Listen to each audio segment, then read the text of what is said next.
of night we pray, kneeling low, hear what we say. Freedom calls in every tone.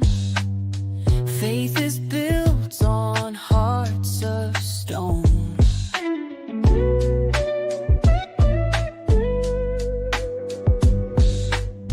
Vibes so raw, can't hide the truth.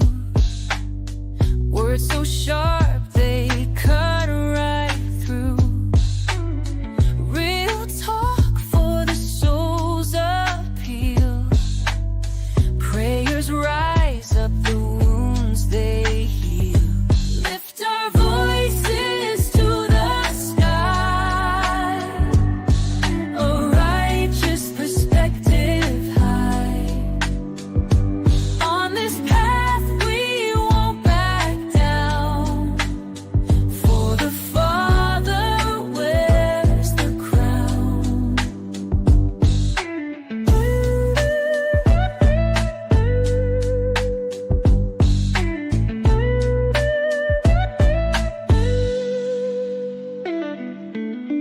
Each step brings another fight.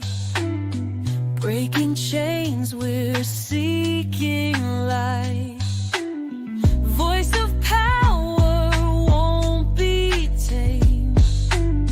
With His love, we're never ashamed. Lift our voices to the sky, a righteous perspective high.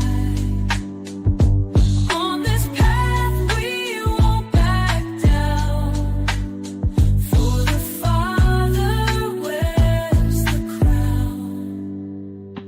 From the ashes we shall rise. Hope is found deep in our eyes. Every word a battle cry.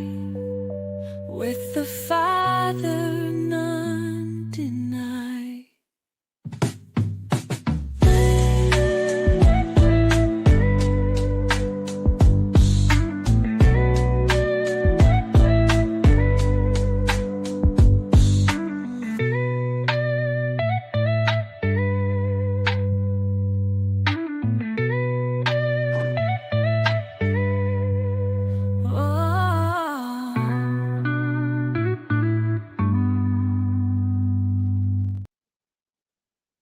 What's going on, everybody? Welcome back to ARP in the morning. Grace and peace and grace and peace and grace and peace to each and every one of you guys on this fine Tuesday morning. Appreciate you guys pulling up and hanging out with us this morning, man. We got a lot to get into. I'm struggling this morning, man. It's a struggle to get back, in the mix and in the thick of things, but we're gonna make it happen. We do appreciate you guys, man. Shout out to everybody in the chat that has pulled up. Hit the like button on the way in the building if you haven't done so already.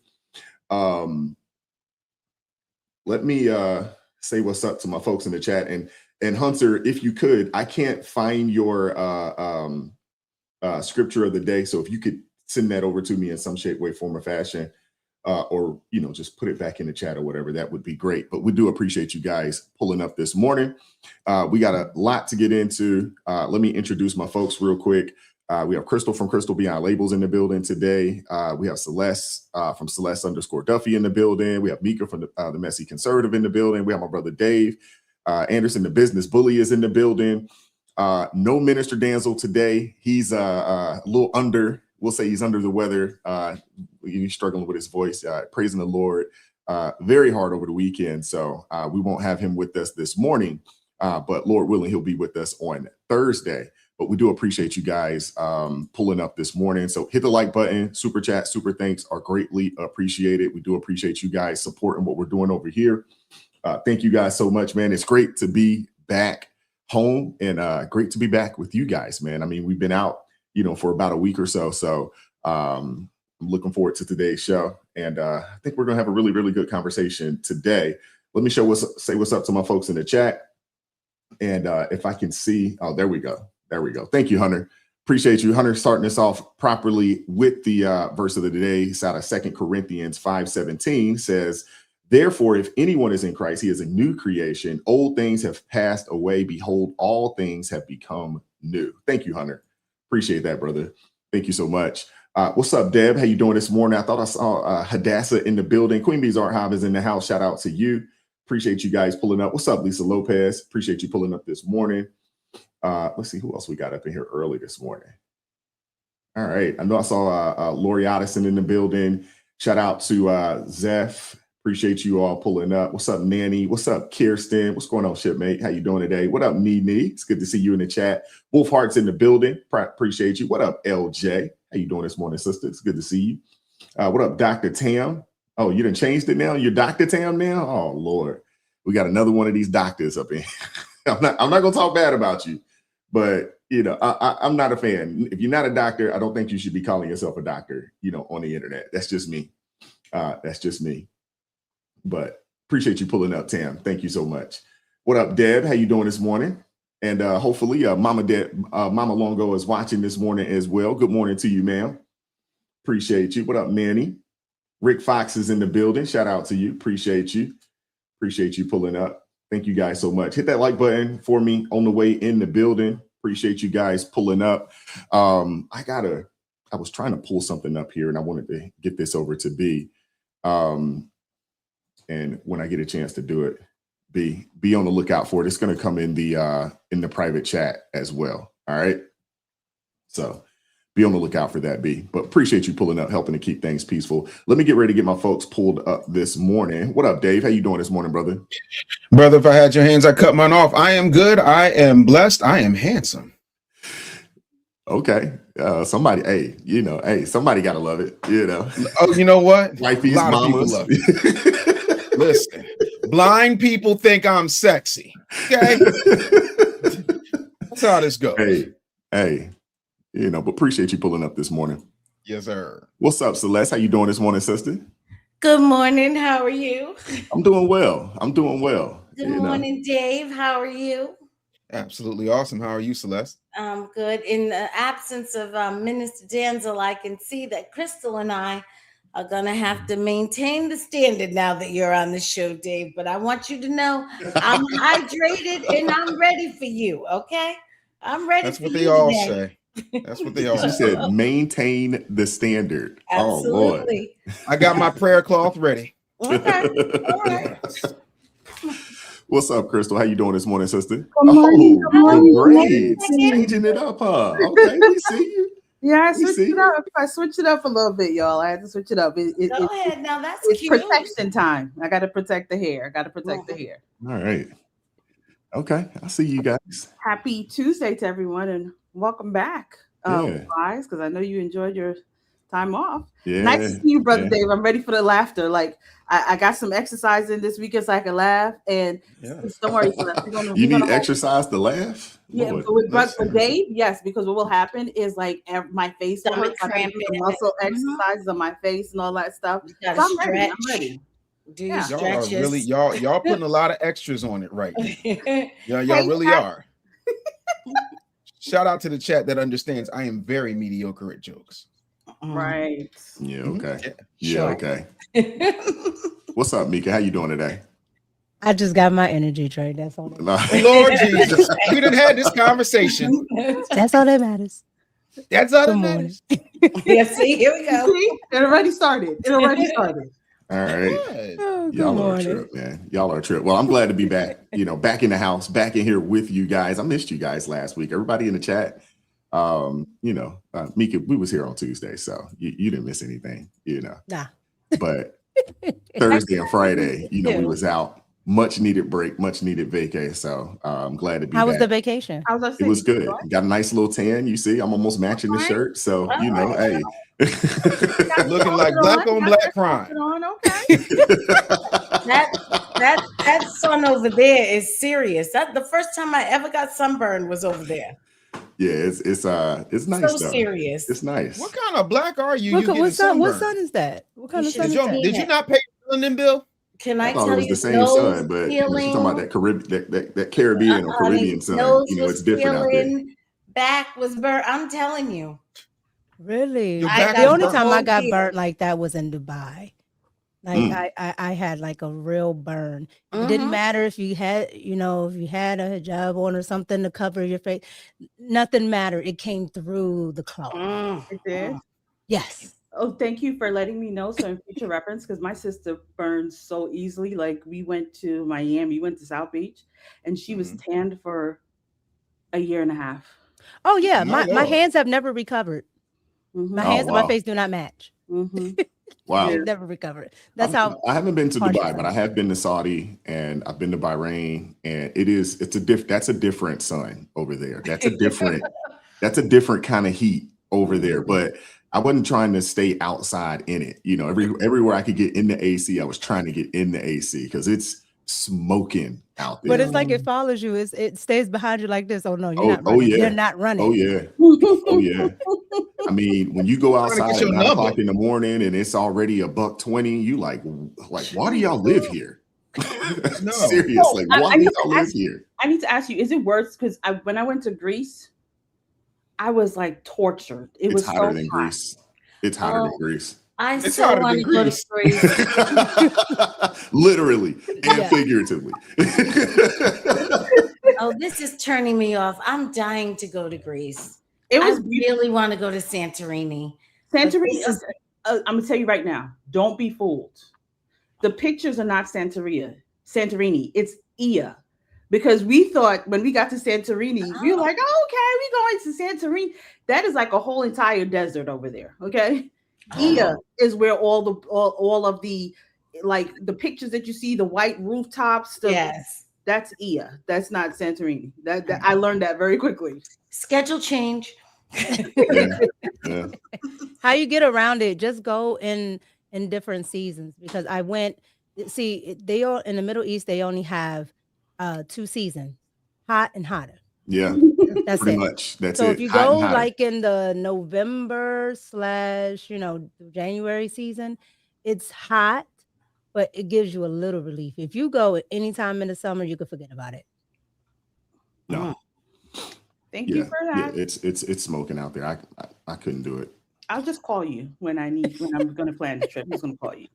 Shout out to Eric Ramine coming through with the $2 super chat. Says Crystal getting ready for AOC pull up. That part, you don't have your hair out when they say they're gonna pull up. When they're gonna pull out, you gotta have your hair like this. So when they ready, you ready. Hey, and shout out to Eric, man. He was on the Garden Project Radio yesterday. Did a great job. He actually had a button up on. I was like, oh man, look at him. I'm like, him and AT was matching. Oh wow. Crystal did a good job the other day when she did a good over job. there. Oh, thank you, Mika. Thank you. I was watching it. It was interesting to talk about my torture on the dirty TikTok streets. Oh my Lord. Well, I have scheduled an appearance. Oh, you shall watch. Okay. You Gotcha. shall watch. You shall watch Coming up early in the soon. morning. Ooh wee. What up, Rolando? How you doing, man? $5 super chat says, Wise, I tried texting you, but my phone is on the fritz. If you need my link, I can send it in email. No, I got it, bro. You sent it to me yesterday. I got it. You. We got it. And speaking of Rolando, I want to bring this up. B, if you could you drop that link in the chat?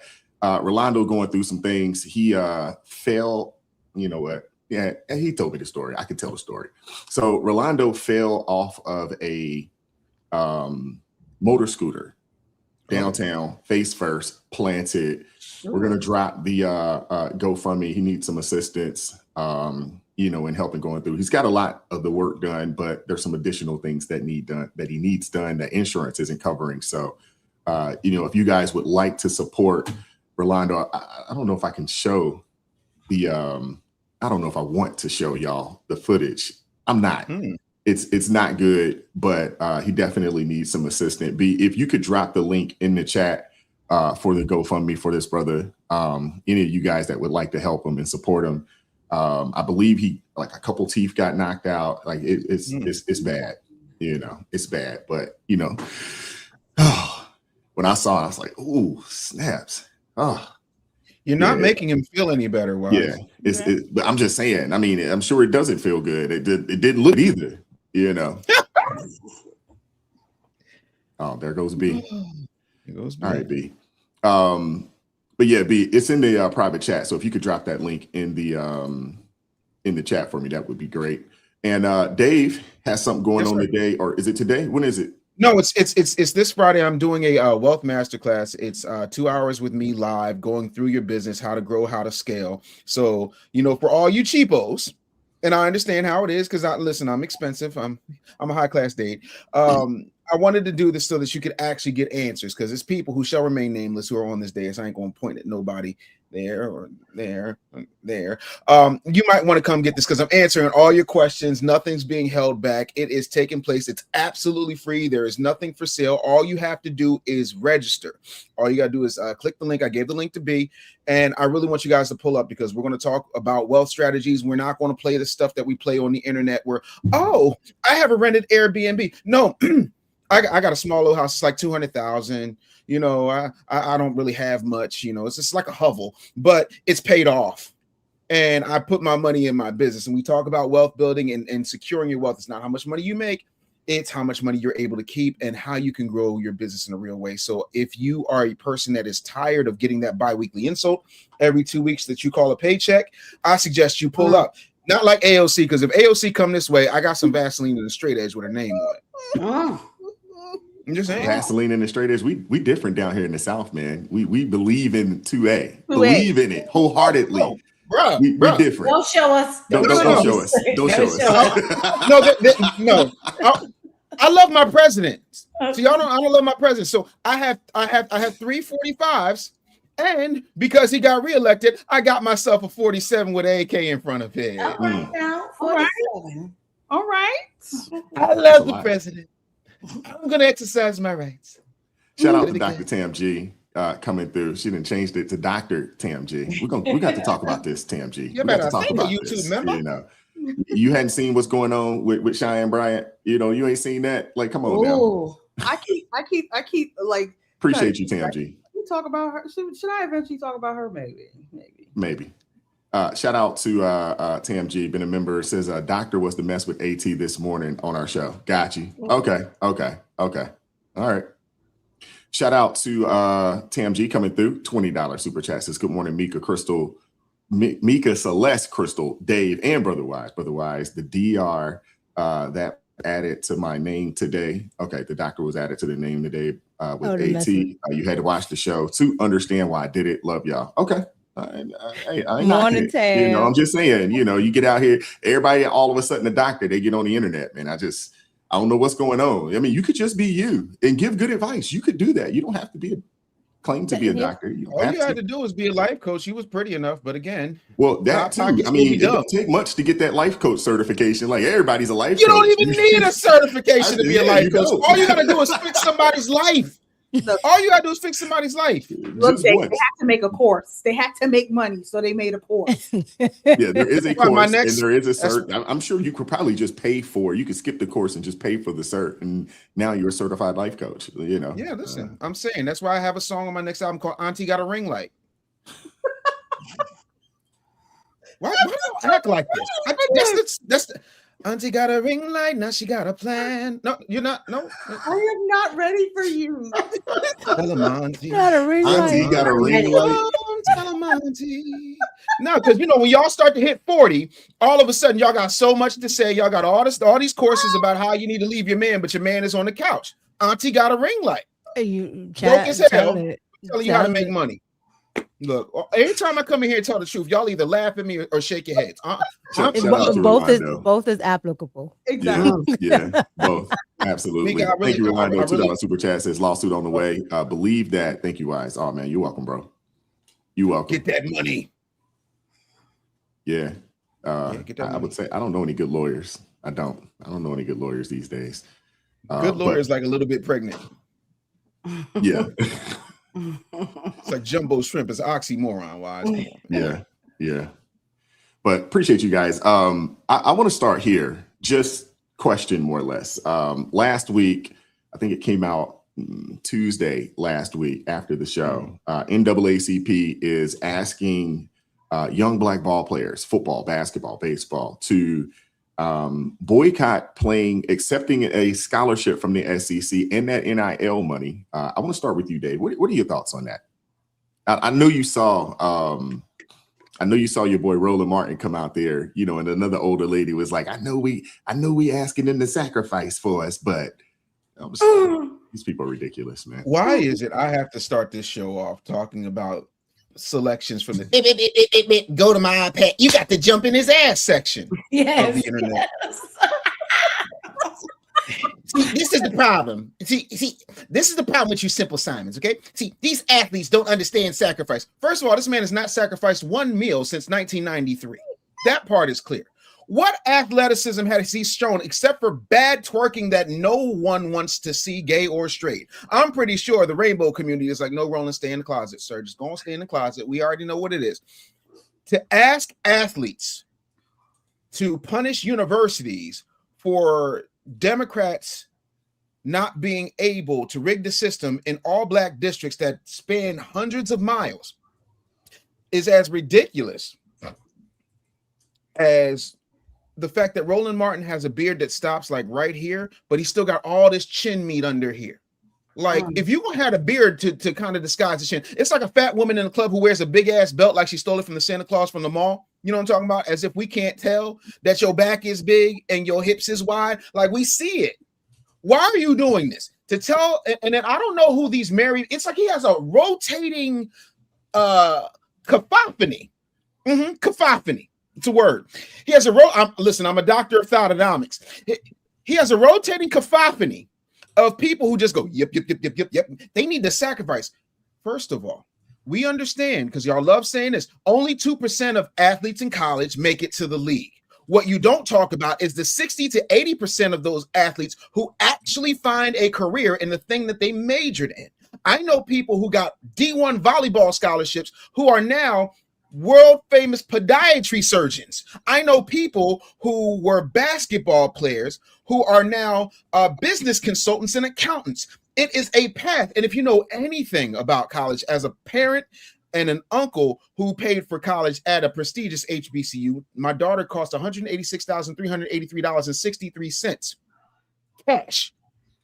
You know how expensive and how debilitating that is on the majority of people who look like us. But here's what I want to ask you guys.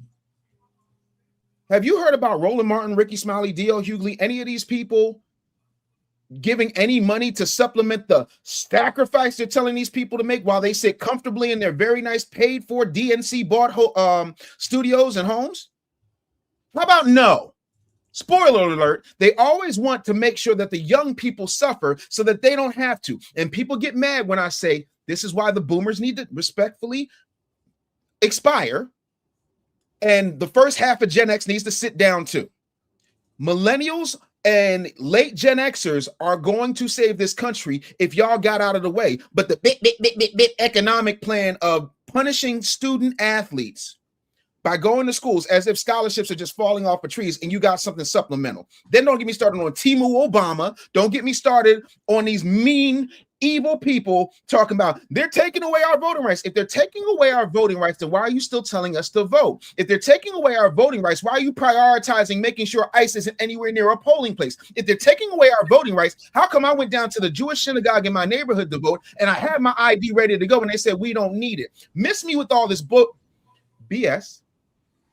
And please understand that asking these student athletes to sacrifice something when you're not even coming up with something supplementary to fix the problem that these kids are trying to solve, which is generational wealth for their families and life-changing experiences, is absolutely asinine.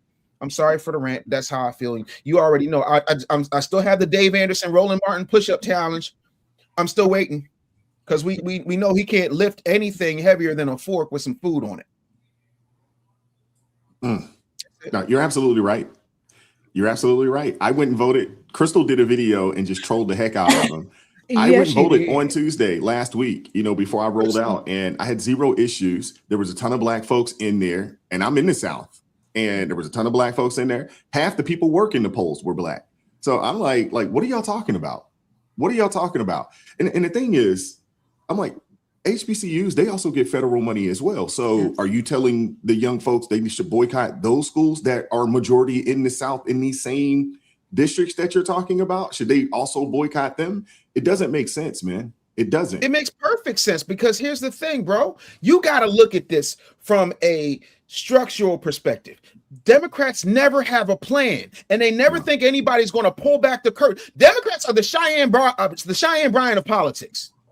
They sound like they know what they're talking about. They look like they know what they're talking about. People get enamored with them because they're charming and they say all the right things, and they got now a Timu Obama factory long as my arm. But when you start to just peel back the layers a little bit, when you start to pull back the curtain a little bit, when you start to do an ounce of Googling, you will find that they're full of it and they can't produce receipts. And that's why they're trying to shift the focus over here. Did the Congressional Black Caucus or the NAACP offer scholarships to these athletes they're asking to sacrifice? Heck no. You see how much I respect you, Wise? I haven't cussed you out. But they're really starting to perturb me because it's BS. Without a plan, you're causing the very thing you don't want. Because if I can't go to school and I'm going back to my neighborhood where there's no job and no opportunity, you know where the opportunity lies in?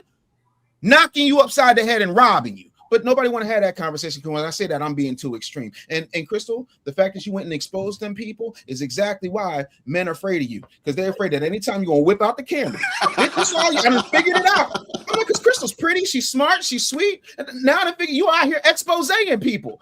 You got to back that off. Go ahead, Crystal. Dave, I had no choice.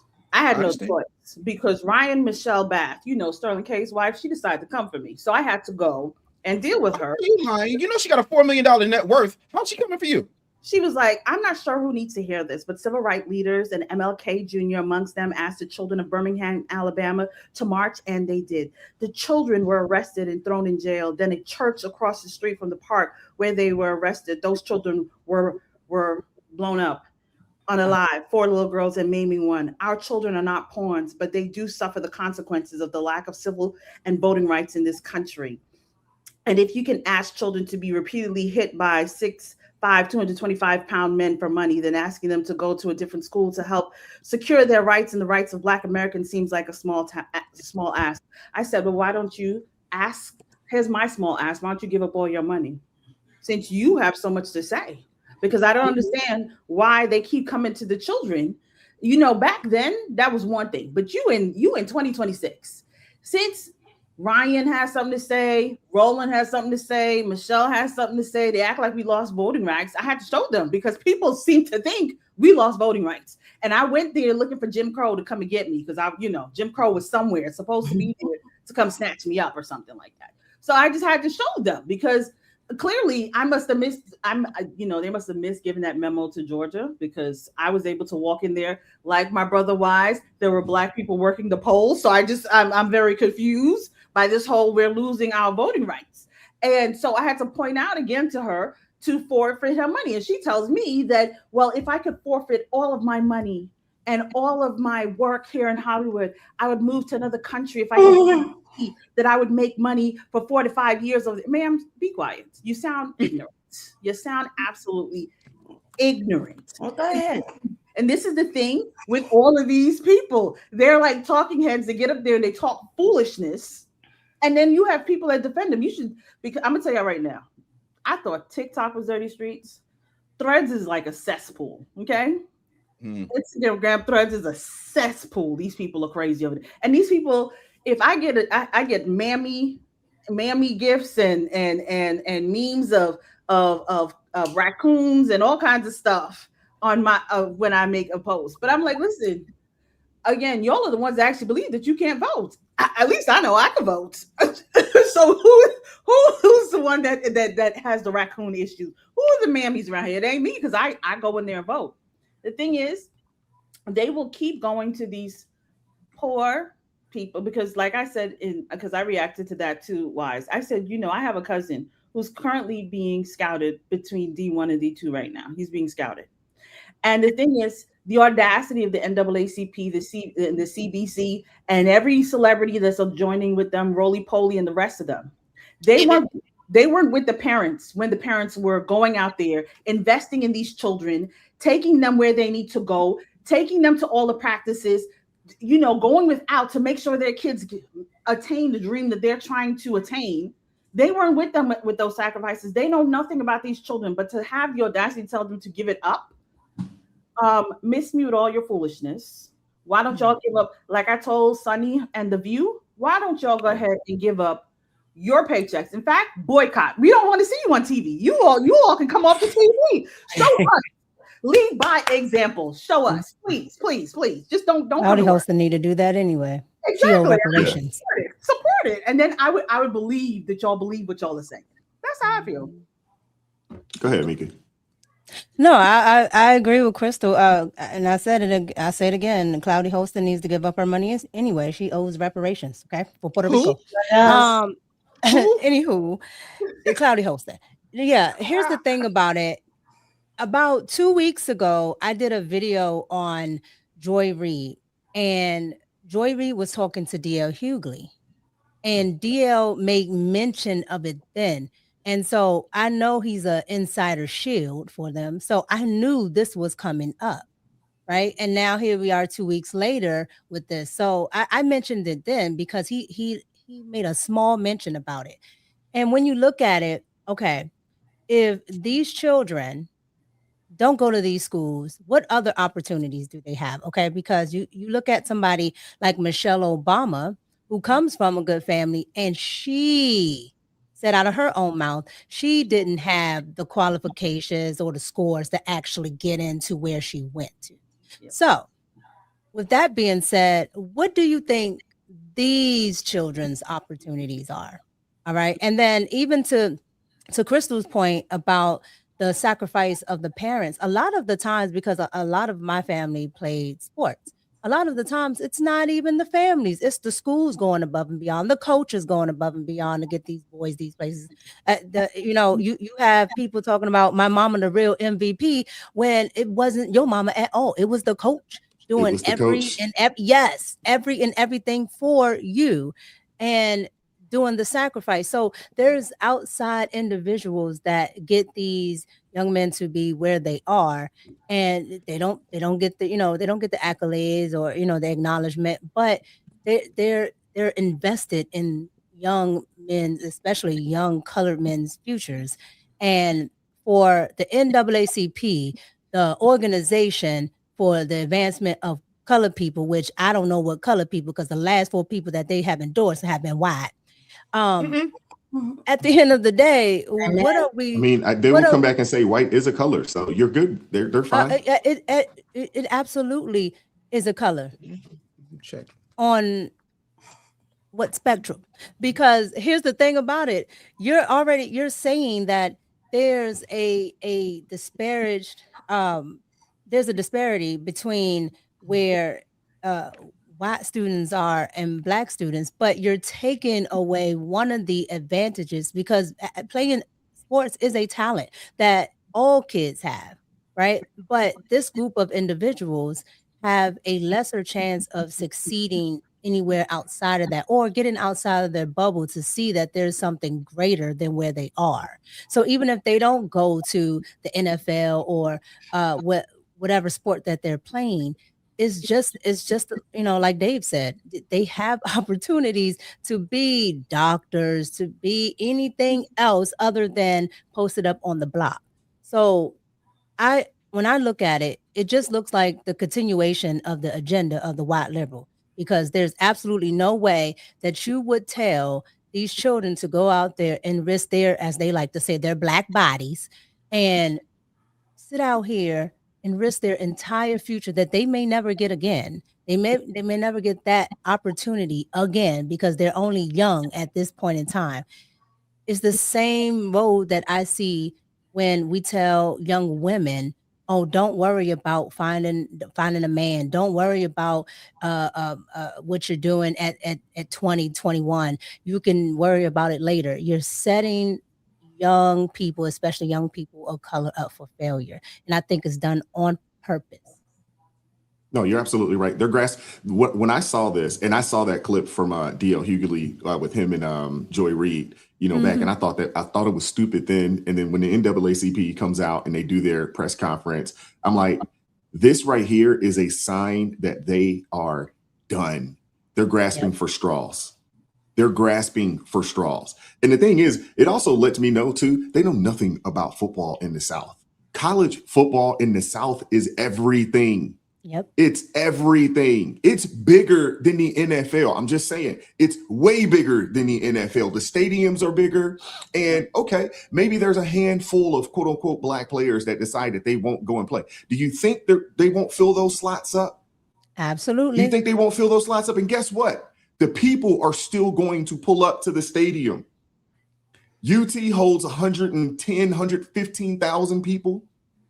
University of Alabama holds 90 to 100,000 people. The people are still going to pull up. They're not going to lose $1 off of this. They're not going to lose any money. But and why I'll say this too, they make it seem like it's just the the black boys that are coming from poverty. You have a lot of white kids, of course, that also are vying for these spots. They come from poverty. Yep. Absolutely. Well, they're compete. I mean, when you start talking about the D1 level, then we're also talking about SEC, right?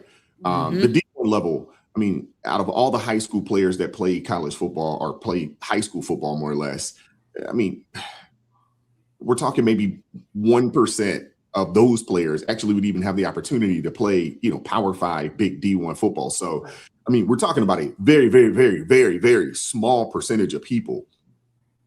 But these people, they get NIL deals. And it's not really about the NFL money. It's really about that six-figure bag that they'll get at 18 years old. $300,000-$400,000 could be upwards into the millions. And you're asking them to forego that opportunity that will go to someone else. I promise you, somebody will take that opportunity Quickly for your failure. For districts that have failed Black folks for 50 or 60 years. That part. With no actual plan on how you're going to make this happen or how you're going to improve things in these districts if they were to revert back to the way they were. To come back to what? Exactly. Exactly. Crystal covered it, a week ago, 2 weeks ago. Like all of these, every last one of these districts that they're fighting for are awful. They're crime-ridden. They're poor. And that's by design. Schools, the academics are trash. What are y'all fighting for? And what are you asking these young people to put their livelihoods on the line for? It makes no sense. Celeste, I'll give you the last word on this. We'll keep it moving. I think it's a psyop. I don't believe in it at all. I think that the NAACP, now let's rewind back for a moment.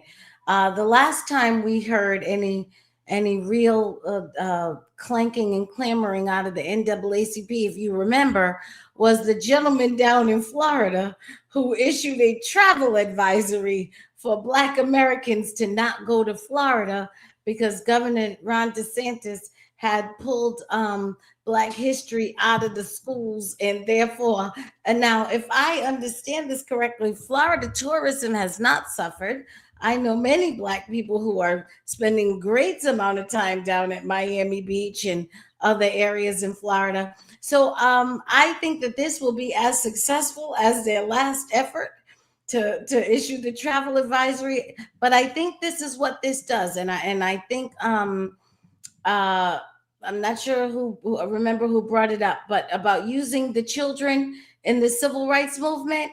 So what this is about is two things. Number one, punishing Southern schools. What they're hoping is that they could maybe get a few of the top picks to not go or go somewhere else, and therefore they could punish the Southern schools. And if they could get more than a few, then they could use the children as leverage for a power move that they don't have. Because but for that, they have nothing. In the end, it comes down to this. The NAACP is not going to overturn the Supreme Court. This is a done deal. It is over. It is finished. All of this is psyoping and prostrating yourself and positioning yourself and pimping before the people to try and convince somebody to do something that will give you some leverage that you can walk allegedly into the halls of power with something, because at the moment you've got nothing. And if you can't get these young Black, and why they're not asking, because they said this was a national thing and it was across party lines, why aren't they asking these young white men to forgo their futures and go continue to live a life of poverty on behalf of Blacks who can already vote? Why aren't they asking them to do anything? I keep saying that they're spreading us like peanut butter. Stop making, they said this is not a Black issue. If it's not a Black issue, why is it only Black athletes are being asked to commit this, I don't know what this is, maturation, suicide, whatever it is you can do to help grow up? No, stop. Don't do it. Turn around, go back. I think the whole thing is a psyop. I think they know they're not going to get anyone, the same way they knew that they weren't going to stop people from visiting the great state, free state of Florida, but they have otherwise nothing to say. And it is deeply disturbing to me to find out that possibly the originator of this very ridiculous plan is D.L. Hughley. I mean, it was bad enough that he wasn't funny, and now he's not smart. Where can he go after I was this? going to say Where can D.L. He ain't never been smart. He barely got a GED. I'm sorry, Celeste. No. I was thinking it at the same time. I was like, D.L. Hughley is smart? This Never. is the same person. This is the same person that is lecturing young Black people on what they need to do. But when his own daughter got assaulted by his friend, he didn't believe his daughter because he liked his friend too much. This is the person you want to listen to? This moron? Look, Mika is taller than D.L. Hughley. Respectfully. I'm sorry. I'm sitting here quiet. I have my mic on mute, but I apologize. I'm going to go back. All right. Well, I'll say Give this. myself a drink of water. I'll say this. Maybe he wasn't smart, but he did put on glasses. So he did do that. So, okay. But the point is, they have nothing and there is nowhere to go. And they've got a bunch of rabid radical leftists as their base clamoring for action, and they can't go to them and say, we have nothing for you. This is one we lost. We're going to have to take this L. They cannot do that. So what they're going to do to try and stop further demoralizing their base is to gin up this ridiculous idea that they know no one's going to do, but they can gather on the Capitol steps and get 2 microphones and pretend that they have some option of recourse. And then they can go back to their rabid leftist base and say, it wasn't us. The athletes wouldn't do it. That's why there's no violent right. It wasn't us. So they can immediately throw the yoke of responsibility from themselves. The whole thing is a game. Democrats, you lost this one. This is the L. And I say Democrats because this is not about Black votes. This is about Democrat votes. Democrats, This is an L. Y'all took the L on this one. There's nowhere to go on this. There just isn't. Sorry.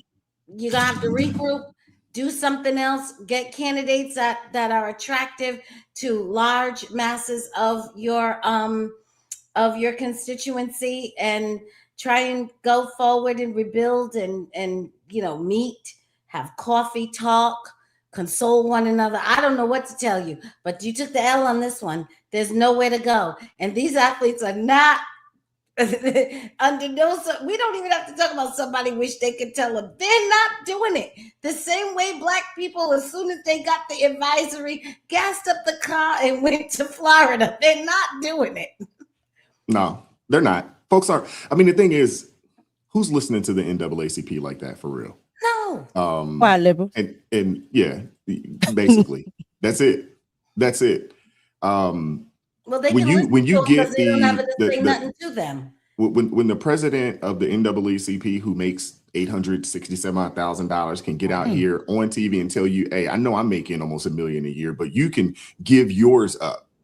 You know what I'm saying? On our behalf. because if you notice, I don't know if you guys watched the press conference, but he never actually said like, hey, you're going to give this and this is what we're going to do for you doing this. No, they just was like, no, just give us.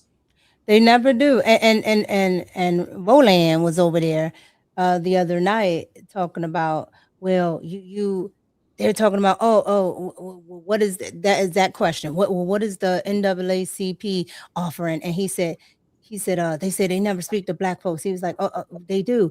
They speak to this coalition and this coalition and this coalition. Meanwhile, Spencer Pratt is down there in the hood, South Central LA. Yeah. I'm like, you can just walk down there and talk to people and see what they think about these things and how it's going to affect them. Okay, if I give you this, then what's going to happen? But the NAACP don't want to do that because the NAACP is only there to shield the white liberals and their agenda. They just need a colored face. A black face always. That's it. That's it. We'll read a couple super chats. We'll keep it moving. Shout out to Tam G coming through. $10 super chat says, this is what the conversation was about. So that's why I did it. Okay. Shout out to Tam G. $5 super chat says, I love Messy Dave and Mika. Messy Dave. Oh, Messy Dave. I put on glasses so you would think I'm intelligent, yet I still get called messy. That's why I wear mine. Shout out to Opposing Countess. $2 super chat says, none are good. Bible, but lawyer here. Okay. Shout out to Danielle Manning coming through. $10 super chat says, good morning, ARP family. What's up, brother Dave? And bubble wrap sister Celeste. LOL. Oh, love.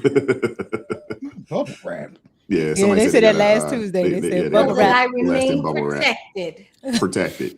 Keep her protected. Shout out to 2020 Vision. $5 super chat says, guess who funded the HBCUs? These morons. Yeah, that was Trump. Yeah. It was Trump.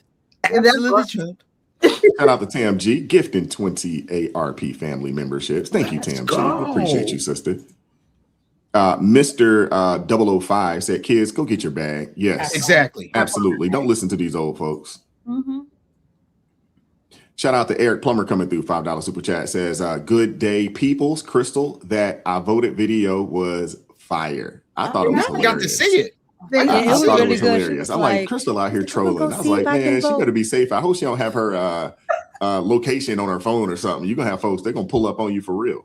Oh, my location is never like on. AOC. Good. Make sure you don't do that. She got you see these youngins, they be out in the streets, on live with the location on, and it's just nothing good comes from that. Hey, nothing do you good. know where I'm from? You keep talking about AOC. You know where I'm from? Where you from? You know about the blades in the mouth? Why you tell me about AOC? You know about them blades in the mouth, though. You know, she might come down there. She might come pull up on you. What's she gonna do? Make her a pull drink? Up behind a bulletproof glass. Exactly. All she gonna do is bartend. Exactly. That's all she gonna do. I said she's serving drinks at the pull up. I was gonna say, really, you could pour me a lemonade for my refreshments. You can do that. I don't even trust her knowing how to squeeze the lemons right. No, somebody else made it. She can pour it. Shout out to Francesca Manning coming through with the $20 super chat says, good morning, panel.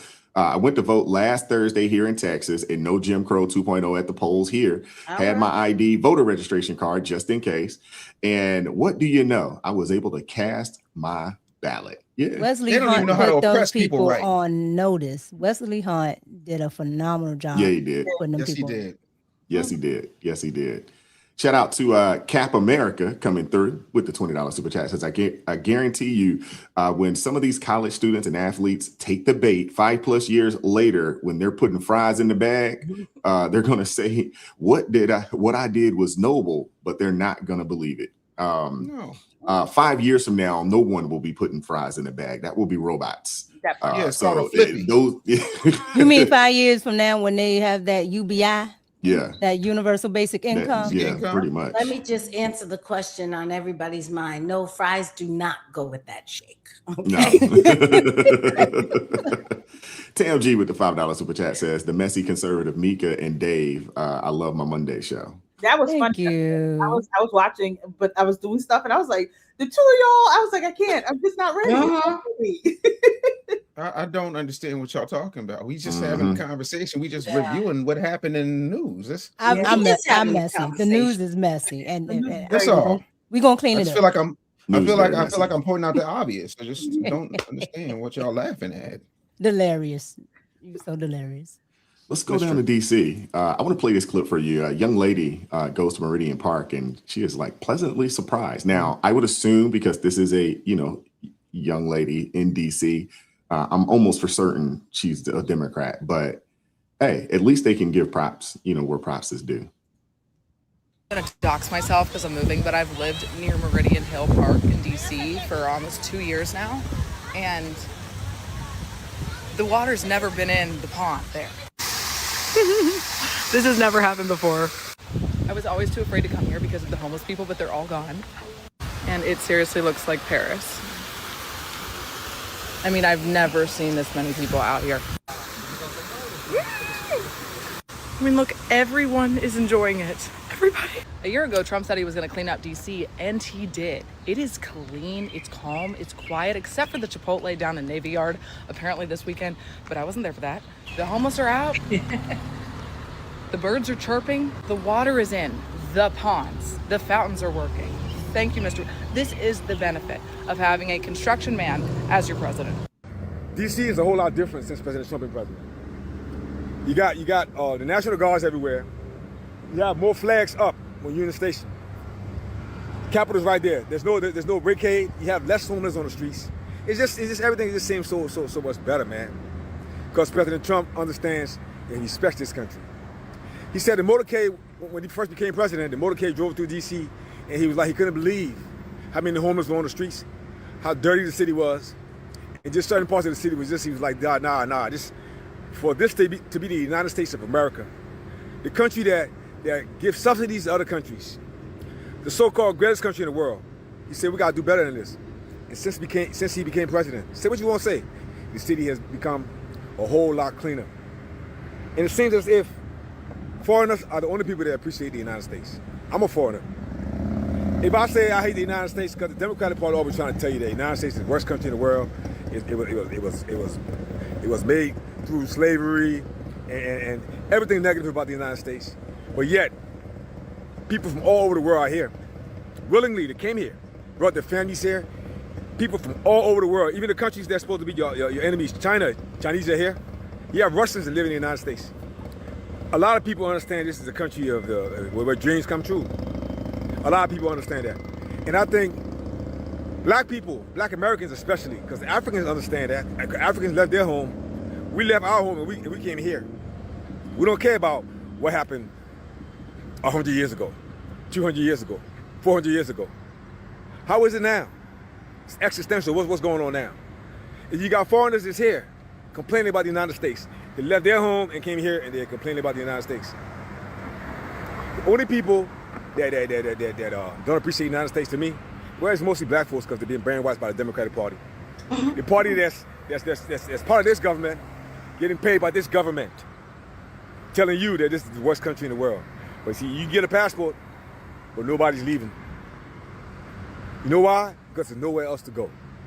Joseph, yeah, because it's so hot out here today. But those who came out here tell me that they're just so happy that the fountains have reopened and are flowing, as you can see, because they say they provide a fresh space for both locals and tourists to enjoy areas like this one all over our city, especially with the warmer months ahead. This is the most amount of people I've seen here ever.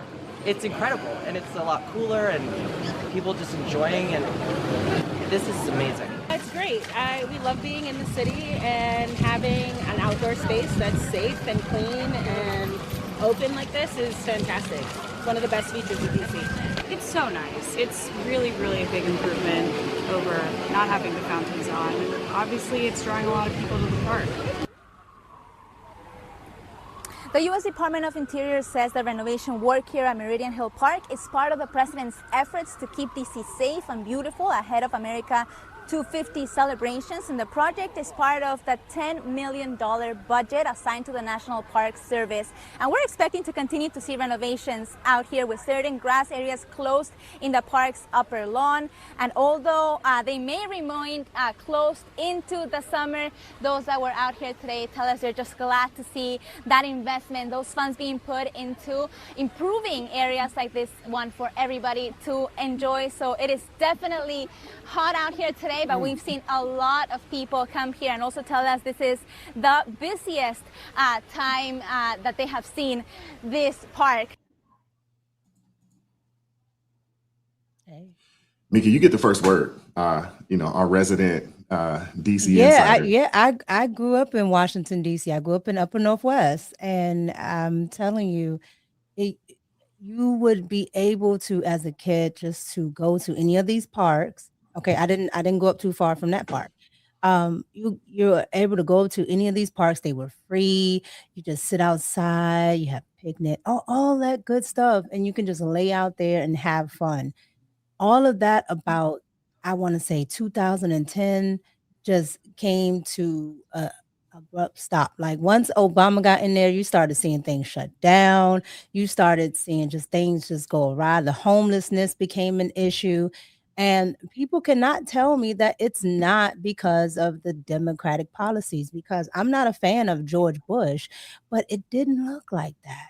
It did not look like that under George Bush. And even, I would say, even the DC mayors and those people, they got even more radical and more liberal as you went along. Like it's so different. So to see what Trump is doing is absolutely phenomenal. Because I can tell you right now, when I moved out here to Maryland, it was because I didn't want to live in DC. I didn't want to live in none of that. Like I grew up in a house that's almost worth $1 million, and you can go down the street and there's somebody, standing on the corner. There's somebody pooping. Like it's like California. It's exactly like California. So you're paying all this money, you're paying all these property taxes, and nothing works, nothing is safe. Like it's abysmal. So to see that is absolutely phenomenal. To have people just to be able to go outside, everybody's struggling with anxiety, everybody's struggling with depression. Go outside and get some vitamin D. Go outside and walk on the grass, get grounded, touch the grass, as Crystal says.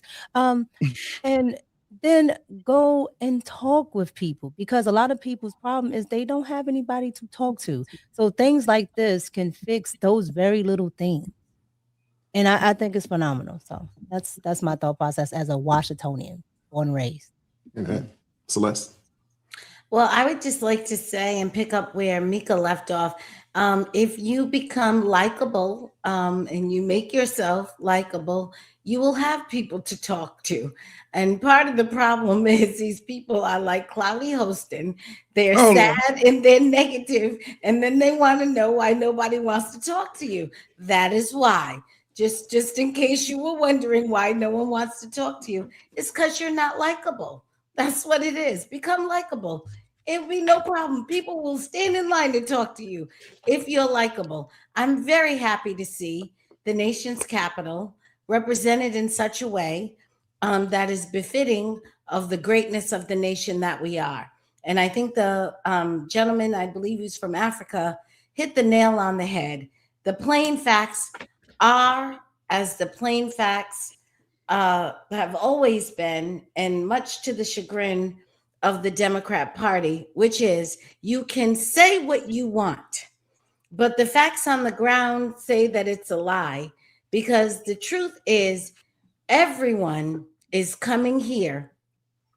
And for the most part, nobody here is going anywhere else. And it's not just because there's nowhere else to go. It's because there's nowhere better to go. If there were someplace better to go, people would go there. People, which we have innate within us a desire to be and live our most maximally developed and best selves. some human beings actually cultivate that in themselves and want to be successful. If there were a place that was better than this, where you could do that more easily, where your family could be healthier, where your families could be safer, where your children could have better options, they would go. People would go. The reason nobody's going is because there's nothing better.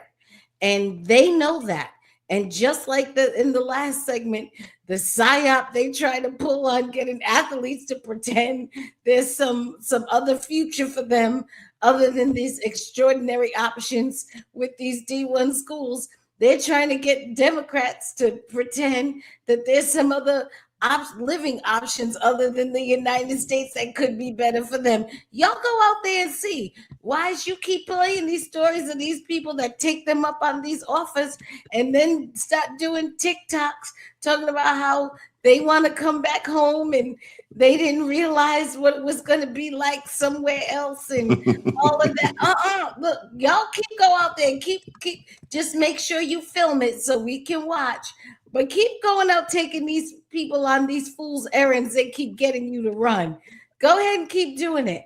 But the fact of the matter is the rest of the world has already known this and figured this out and is doing everything they can. Walking, planes, trains, automobiles, flip-flops, whatever, trying to get over here. So you sitting here in your sadness and your anxiety and the difficulties of America, go ahead. Listen, to be honest, we don't need all that unpleasantness. So as soon as you exit stage left, it's better for us anyway. But go ahead and keep running on these people's fool's errand and see what the rest of the world has to offer you. Because I can promise you this, it is not better than what you have here in the United States. And the capital should reflect that. You're absolutely right, Celeste. I want to take it a step further and just, if we look at the cities around the country and we look at states around the country and you compare and contrast, you see people fleeing from blue states, correct, moving to red states in red cities. And you're seeing this happen at an all-time high because there's a stark contrast between the two places. You know, we lived I lived up there in the DMV area I remember going to DC. I remember going early, and I remember going, around the time, after President Obama, and I guess that's from 2010. And you could kind of say, honestly, you could say that about Maryland in general. From about 2010 on, it's gotten worse and worse and worse and worse. Like every year, it just got a little worse. I moved here in 2009. You don't realize it because you live in it. But if you actually, it's like going to New York City.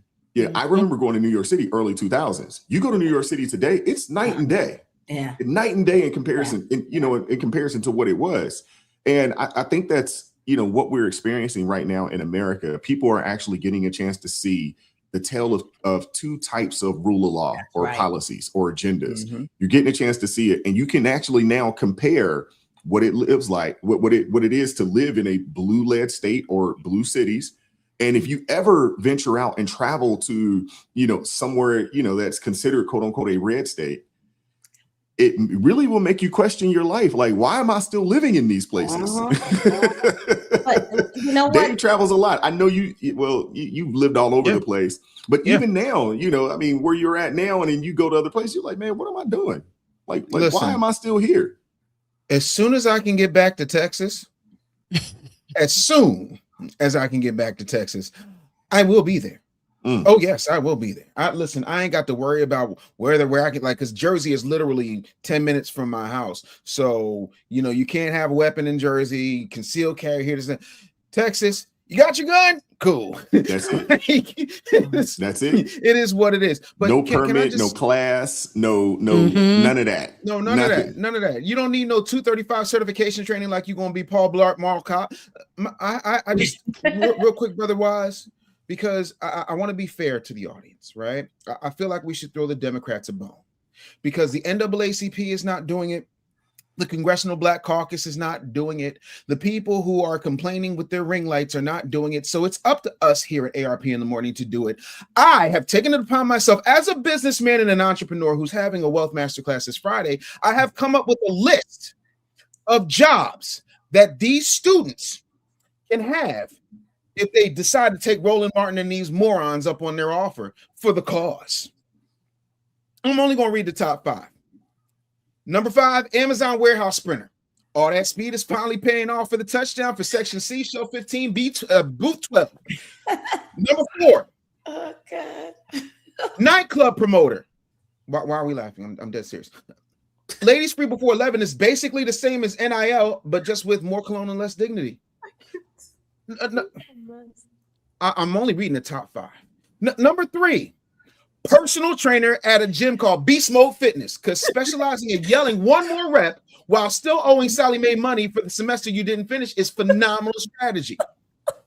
Number 2, mall security with a knee brace, still walking like it's 2-a-days, but now you're protecting Foot Locker from 8th graders. And the number 1 job these athletes can get if they decide to listen to fat, tubby Roland Martin and dumb DL, I can't protect my daughter Hughley after boycotting scholarships for the cause, is strip club bouncer.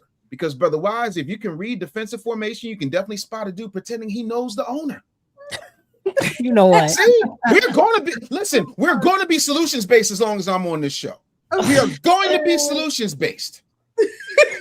Okay. Spreading for no, I'm just saying, like, I mean, you could be a DoorDash defensive coordinator because you can't let the fries get cold. Oh my gosh. Crystal, we'll give you the last word. We're gonna keep it moving. I just want to say, and you were very helpful, Dave. Thank you, Crystal. I want to say that DC, I think people don't understand that Trump is doing exactly what the government is supposed to be doing, which is protecting the rights and freedoms of their citizens. Maintaining law and order, making sure the place is beautiful for the citizens, providing national defense. Like, this is what the government is supposed to be doing. And I'm saying this because this morning on the Lord's internet, this girl got into my comments to tell me, what has the Republican Party done for you? And I just don't understand why people keep saying, what has the Republican Party done for you? I don't need the Republican Party to do anything but their job, which is to protect the citizens of this country, maintain law and order, promote economic stability. Like, this is what they're supposed to be doing. God has given me everything I need to do. I need in me to do what I need to do. I don't understand this government handout, this mindset that y'all got going on. I don't know what to tell y'all, but this is what it's supposed to be. Trump came in and did exactly what was supposed to be done, because DC, from what y'all saying, DC was like a horror show. Courtney, y'all, I haven't been to DC since I was a kid, so I don't know. And I stopped going. If it's I stopped going down there. If what you said, Brother Wise, if it's like New York, then I completely understand. And shout out to the Knicks for making it to the finals. But anyway, keep it going. You got to shout it out. I have to shout out. Listen, because I'm not a fair weather fan. I kept the Knicks going all these years. Okay? Why is he hanging his head? Go ahead, my Crystal. Go ahead. But you know, New York in the early 2000s, me growing up in New York is very different from. I went to visit it in 2023, and I was like, "What in the world happened to my city?" So, if that is what DC is like, I understand. So, this is a breath of fresh air for them. The fact, did y'all see how excited they were for that pond? Mm-hmm. Like the simple things, because this is what you're supposed to be getting. This is what. Yeah. Let me help people one more. I'm gonna land the plane with this. People, please understand, and I'm saying this because I'm gonna do a video on this because I'm so sick of voters and their lack of understanding your civics. Okay, because y'all will go and just vote for somebody because they had somebody twerking the video. That's why that girl in Michigan, Detroit, wherever she is. Yes, the twerking candidate. Who's trying to get votes for twerking. You have her because she saw Kamala and Meg, so she thought this is the way to go. Wait, that was real? Yes, yeah, she's really running. Yeah, she's running. Holy smokes! Okay, I thought that was just somebody trolling. I didn't realize that was real. Oh no, she's been on the news and everything, the local news, everything. She's a real candidate. So you have people that think twerking, this will get them voted. You have the Negro spiritual ratchet Reverend Warnock, who gets up there and starts doing these Negro spiritual sermons to make people go vote. And people like, okay, I agree with it. Y'all have no idea what they're standing for. Please, please, please stop just voting for people because y'all think, oh my gosh, everybody else says we should vote for them. Barry Soetoro, aka Barack Obama, said I should vote for them. Like, y'all need to stop. Y'all need to actually go do the research. And I'm saying that on both sides because I watched here in Georgia that y'all did not put a stand-up man in office, at least for the runoff. Y'all put somebody who was covered in scandal to go into the runoff because he had an R behind the name and y'all recognize the name. Y'all didn't even do the work. Like, stop just voting for people and not going to research who they are, research their policies, see what they stand for, see their character. You just keep putting people in on both sides and y'all haven't even looked them up and figure out who are they. Because as Brother Wise showed last night, and I had that video, but I was like, I don't know if I want to put it out there yet. Them people ain't stupid. They putting in Democrats running in as Republicans. I want y'all to understand that. They're not stupid. Yeah, they've been doing that. Exactly. She's just being honest about it. Being honest. But they've been doing, and this is what I told people when I was working on the left. I remember I was like, hold on. I noticed that there was a lot of people who on the TV would be arguing. But then I would see them when we would be going to different functions and they're just sitting there commiserating, laughing, having a good time. And I'm like, but you just called her a name, called him a name, and but y'all friends? And I realized, oh, this is all a game. This is all a game.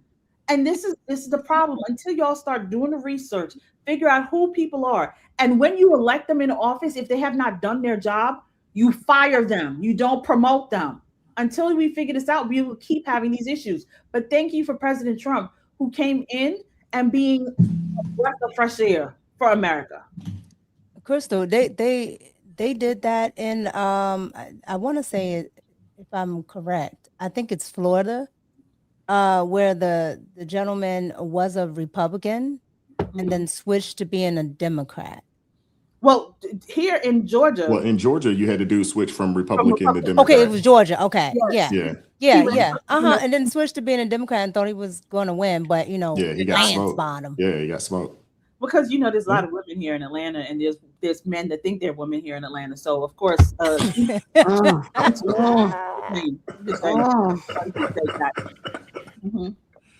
maybe the Republican Party, because it seems like anytime the Republican Party, the real Republicans actually play their game, because I keep telling you, the Republicans are bad at outreach. Yeah. They have nobody in the inside that's over on the liberal side. Maybe the Republican Party should start playing that game. And I think the closest person to it is Spencer Pratt with this whole nonpartisan. Just show actually what's going on. Makes a difference every time. I think it was smart on his part to not choose a side and run almost kind of independent, nonpartisan, although his talking points are very conservative and they're right on par with what I think needs to be done out there in LA. But I think it was smart because if he used to come out and say he was Republican, I think they'd be less receptive of him. But because he's come out and is like, hey, I'm nonpartisan, I'm not trying to be affiliated with any party, I just want to clean up the city. I think people can appreciate that because most people want that. Yeah, and I think when he just clearly said, when they tried to back him in that corner, oh, but you are you okay with Trump supporting you? He's like, I'm okay with Obama supporting me. I'm okay if you're for Spencer Pratt, great, because I'm talking about common sense, and he keeps bringing it back to the issues. Yeah. Just show what the Democratic Party is doing. The fact that he's even gotten as much play and is going as far as he is a real testament to Democrat failure. If he puts points up on the board and gets to be the first or the second in that jungle primary, that is going to send absolute shockwaves through blue states who are already reeling. They cannot continue with their Marxist plan. They can no longer win on, you know, trans men in women's bathrooms. That's not a winning issue. I mean, how long do you expect to be able to have statewide or national success when you are on the 20 side of every 80-20 issue? Every top 10 issue, they are on the 20 side. The only thing, and I'm telling you, other than in these highly concentrated blue districts, I don't see how the Democrats can win. I've been saying I don't think they have the numbers. I don't think they had the numbers before redistricting. I didn't think they had the numbers before the SCOTUS decision. I'm positive if these seats get turned away and there is any redistricting, they're not going to have any numbers. And their selling points was to be able to go to these niche groups like the LGBT, like Black Americans, like the Dreamers, like all these little niche groups from whom they've concocted a fake coalition, and tell them your issues no longer sell. The American people, we can't win on these issues anymore. We can't even put them forward. They're so upset by them. They're in a bad situation, and I have to say, I am feeling, which I normally don't, very optimistic on the part of Republicans. Not even so much for the fact that the Republicans are doing such a great job, but the Democrats are absolutely jumping off bridges. They're doing everything they can to how do we say on YouTube, to off themselves. Yes. To self-delete. Unsubscribe in life. Unsubscribe. They're doing everything they can. And Republicans, although they, you know, generally don't do much, they have figured out how to step out of the way and let them people jump off the bridge. So maybe we can have I will say this, Celeste, you're right.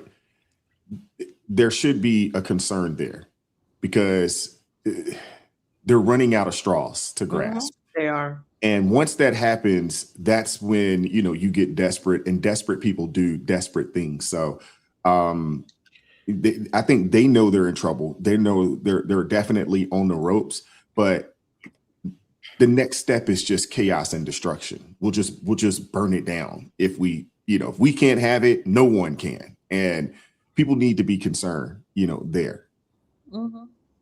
Keep your head up. Some super chats. Keep it moving. Dr. Tam G, $5 super chat says, love you, Dave. I love you right back. FH Trustworthy, $2 super chat says, first time here, enjoying the conversations. Appreciate you pulling up. What is that? The Seaman? The Iceman. Kelvin? Oh, that's the Iceman. Golly, I can't see. The Iceman. Right. Okay, $5 super chat. I'm like, the Kelvin? Okay, I see the eye now. That's terrible. That's all good. You just came off of vacation. The Democrats doing their best to chop wood and carry water as the left wing of, what is it? The goddamn bird. Okay. Good damn morning, family. Hashtag 305, hashtag B1, hashtag cut the check. Yeah, thank you. Shout out to the Iceman. Shout out to the Iceman. Appreciate you, Jay Witt, coming through. Grace and peace, ARP fam. Appreciate you pulling up. What up, Jay Witt? What up, Dion? How you doing? Appreciate you. Appreciate the support. Thank you for joining the ARP family. You better thank a YouTube member. Yeah. Shout out to T Bailey coming through with the $5 super chat. Says they're asking the kids to boycott, but won't ask their white Dems to vote black candidates or ask the adults at these schools to boycott. Shaking my head. Good point. Yeah. Good point. Shout out to Tam G, $2 super chat says, we're waiting for you, Dave, here in Texas. Come on. All right. Listen, I'm looking at Conroe, Houston, and the Dallas-Fort Worth Metroplex. Plano. I like Plano. Plano and Little Elm are very nice. No, I think North Texas, the Dallas area, it's nice. I wouldn't do Houston, though. I wouldn't do Houston at all. Absolutely not. Houston, Atlanta, they're very, very close. I think Houston is the new Atlanta. I wouldn't do Houston.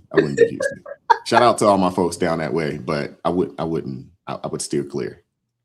Shout out to T Bailey, coming through, $2 super chat says M. Berry was the last, or is that Marion Berry was the last Dem to do anything for my DC. And he was doing it while smoking crack. Yeah, the only These problem people with are drug Marion free. Barry, What is their excuse? nothing. The only problem with Marion Barry is the fact that he focused so much on people, he forgot, infrastructure and business. But if he just had that, it would have been actually good. But they're better than what we have here now. Yeah. Duffel bag spaces in the building. $2 super chat says, I'm sure a rapper is somewhere on the jobs list. And that's where you're wrong, because you underestimate me. There are 20 jobs on this list, and not one of them is rapper. Rapping ain't helping. You know what I'm saying? You could be a rec league legend dominating 42-year-old accountants every Thursday while telling everybody Coach had favorites. You could be an airport wheelchair assistant still wearing team issue sweats from 2019 like the military medals. Because here in the DMV area, Wise Eastern Motors changes their commercials all the time. Rapping might help. Am I right, Wise? No, you're right. You're right. Eastern I still remember Motors, that old Eastern Motors rap that they had back in the your job, your credit. What? That's right. That's right. Me too. At Eastern Motors. So you know, that's right. Yes, exactly. If you lived in the DMV area, you seen those commercials or you heard them on the radio. Right. Oh my goodness! I mean, you couldn't help but start to bob to it though. You could. It slapped. It works. I remember them joints when I was working at PGC, so I'm familiar. Are they on par with 555 though? That's the question. Hey, that's a second. That's a runner up right there. The Eastern Motors. That's a runner up. I'm gonna have to find that Eastern Motors. I know we can find a clip. I'm Go gonna have to pull some of that. Go find it with the old Clinton Porters. Go find it. Listen. Old school. Y'all say I'm out of control. See, shout the Rock one 1986. Iffy. Okay. $5 super chat says, think about it. POTUS has simply been executing the Democrat agenda from 30 years ago and has been wildly successful while Dems actively oppose it. Absolutely. Trump is nothing but Bill Clinton. Respectfully. Go back to that old Bill Clinton playbook, because Clinton changed his whole situation because of what happened to Dukakis. And if you go look at those campaign commercials, they're not, Bill Clinton and Al Gore are not like other Democrats. They're going to be tough on crime. They're going to clean up. They're going to do this. They're going to do that. He's doing the same thing. It's apples to apples. And we're not even going to talk about the fact that Clinton ran on a little thing called Make America Great Again. But again, y'all go off. And immigration with Ira. And cleaning up wasteful government spending, sort of like Doge. Exactly. Yeah, called Ringo. Yeah. That the era of big government is over. Yep. Yeah. People forget. Short memories, man. Short memories. Shout out to Steve coming through. Buffalo in the building. $5 super chat says, morning. Just read another good book, How the Democrats Won the Black Vote. I'm 64 and didn't know some of our history. There's a lot of people that did not know some of the history, and that's why they talk so crazy. Yeah. Shout out to Taurus Prince coming through. $20 super chat says, Brandon Johnson, we're going to fight Trump, but homicides go up. Spamburger, we're fighting Trump, but you're taxing your state to hell. Mom Dummy, we're fighting Trump, but businesses are leaving the city. Yeah. There you go. That's it. But that's most of your candidates on the Democrat side. They're running on fighting Trump while their cities are, just disseminating. They're running on the national level instead of the local instead of level. focusing what's going on locally. Yeah. Well, they don't have anything to offer the local people, because their agenda is about degrading their neighborhoods and quality of life, so that they can get them into dependency and hooked on the nanny state. So they don't have anything to tell their local constituents, which is why they run on a national agenda, because they can't tell you what their local agenda is. And that's why people should research, because if they research and actually pay attention, then they would know, wait, you ain't even offering me, why you keep telling me about Trump? What are you doing here in the city? What are you going to do here in this city? But they don't talk about Trump. That's why people need to pay attention and stop. We're laundering money to the teachers' unions. That part. Yeah. Yes. Okay. We are stuffing ballot boxes whenever we can. Maryland just did that, Celeste. That's what we're doing. Okay. Maryland just did that, Celeste. Sad. What up, T Jamal? $2 super sticker. Appreciate you. TMG coming through, $5 super chat says, I live in East Texas. It's awesome and beautiful. Yeah, if I was to do Texas, which I'm not, but if I was, I would prefer to be in one of the smaller towns in Texas. That'd be my preference. Close enough to drive to Dallas or something along those lines, but I'd prefer the smaller towns. Yeah, that's like even here in Maryland, the smaller towns are much better. Smaller I want towns to tell better. y'all something about Maryland. When they talked about the homeless in DC, the going away, Maryland, you better look and see where they went because They went You know where they went. They went here. They're in PG County. I don't think they went to Virginia. Y'all better do a head count right quick. No, Nah, they they're split. in They put the PG. homeless here left, and they sent the illegals to Alexandria. Yeah. Yeah, that's what I'm saying. Somebody better give Governor West a head count because I think your population just went up. Okay. Shout out to Duffel Bag Spaces in the building. $10 super chat says, wait, I forgot I'm Duffel Bag Spaces. We upgraded the $10 super chats now. I'm out here in South Dakota driving across this farmland. Crazy difference from city life in Chicago. Hey, Miss Celeste. You out there in South Dakota. Okay, now. Wow. Down there, though. It's, All right, it's now. nice. No, it's South It's Dakota. It's very lovely. nice. It's lovely. Shout out to Laura Robinson coming through. $5 super chat says, Tomball, Texas. If you know, you know. Tomball is nice. Okay. Tomball is nice. Okay. Y'all just trying to get me to move there because y'all know wherever I go, I'm gonna bring some mess and y'all gonna be highly entertained. I don't feel like y'all just telling me to come because it's a nice neighborhood and I got an autistic kid, I got the homeschool, I got a wife. Like y'all don't care about none of that. Y'all just want me to make you laugh like I'm your damn laugh jukebox. Like I'm Exactly. just your Now comedy. bring it. Now come on to Texas. That part. TMG, $5 super chat says, I'm about 2 hours away from Dallas, just enough away from the city, but close enough. Yeah. Yeah, Oh, if you're an hour, that's maybe nice. 2 hours from the city, if you can kind of be in that, hey, I can get to the city when I want to, long weekend, whatever, but I don't want to be in the mess. Yeah, that's right up my alley these days. I want to be free. That's right up my alley. Plus, cost of living is going to be a whole heck of a lot cheaper. Dallas is starting to get up there because there's so many companies moving out there, and there's so many people, especially from the Northeast, moving down that way, and it's actually increasing the cost of living out there. But if you get about an hour and a half or so away, you can go out them old school prices, man. Yeah, Or maybe those people that are moving from California. That too. Yeah, a lot of folks in Cali moved there as well. Yeah. I would go like out where Mika is, but like she got the last $200,000 house sitting on the lake. Listen, I don't care what y'all say. Tasha K is an excellent journalist. She said the house is worth $200,000. I really, it's on a lake. It's on a lake. 200 on a lake in Maryland. 200 on Yeah, a lake okay. in Maryland. Yeah. Okay. That's why she couldn't. That's why she couldn't hack it in radio. Well, I don't know what. Well, I was gonna say, what can you get for $200,000 in Maryland? I mean, if you're in Baltimore City, you get a box. City, you can get you one of those newly renovated row homes. Now, with junkies standing outside. Yeah, I was gonna say, you walk standing down the street, you outside. might get robbed, you know what I'm saying, or worse, but it's newly renovated though, and you can get it for $1.87. You gonna get that. It's really motivated though. You gonna get that. You gonna get that trailer that Spencer Pratt got rolling around. You gonna get that. Oh, you BSing. That is a nice trailer. It looked like the It Silver is, Bullet. but that's from all Force you can Night get for commercial. 200. No. The trailers are more expensive. The trailers are more expensive. You're gonna have to go into you're gonna be Can't you get one of upper Amazon, twos going to threes. Can't you get one of them Amazon pull apart houses? Them tiny Yeah, you hoes, could, put but the together. land is still gonna be $200,000 or $300,000. There you go. Oh my God. A tenth of an acre in Maryland is ridiculous. You're going to spend 70, 80 grand or more, depending on where it is, for just a tenth of an acre. But Yeah. Wise, to your point, and to Mika's point, this is why people are leaving these cities. Mhm. Because to me, Mika made a very good point about having $1 million home in it being in a neighborhood where homeless are outside, people are on the corner, having a mini drug mart at the top of the street, and that's where your bus stop is, or that's the way you go to walk to the train to get to work, and that's where you hold your hand so you can walk your child to school. People are realizing the cost of that life.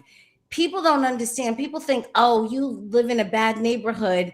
And no, these are people who are lawyers, who are doctors, who are highly educated, who have homes above $800,000, who are walking past needles. And this is happening in all of these blue cities. The cost of living like that is so high that it's just natural people to say, I'm going to sell this. I'm going to get $750,000 and more. And I'm going someplace where I can take my child to school and not have to walk past homeless, naked, crazy, fighting drug markets. Or you People don't realize that is happening in places where you have to pay almost $1 million to live. That's the cost of being in these cities.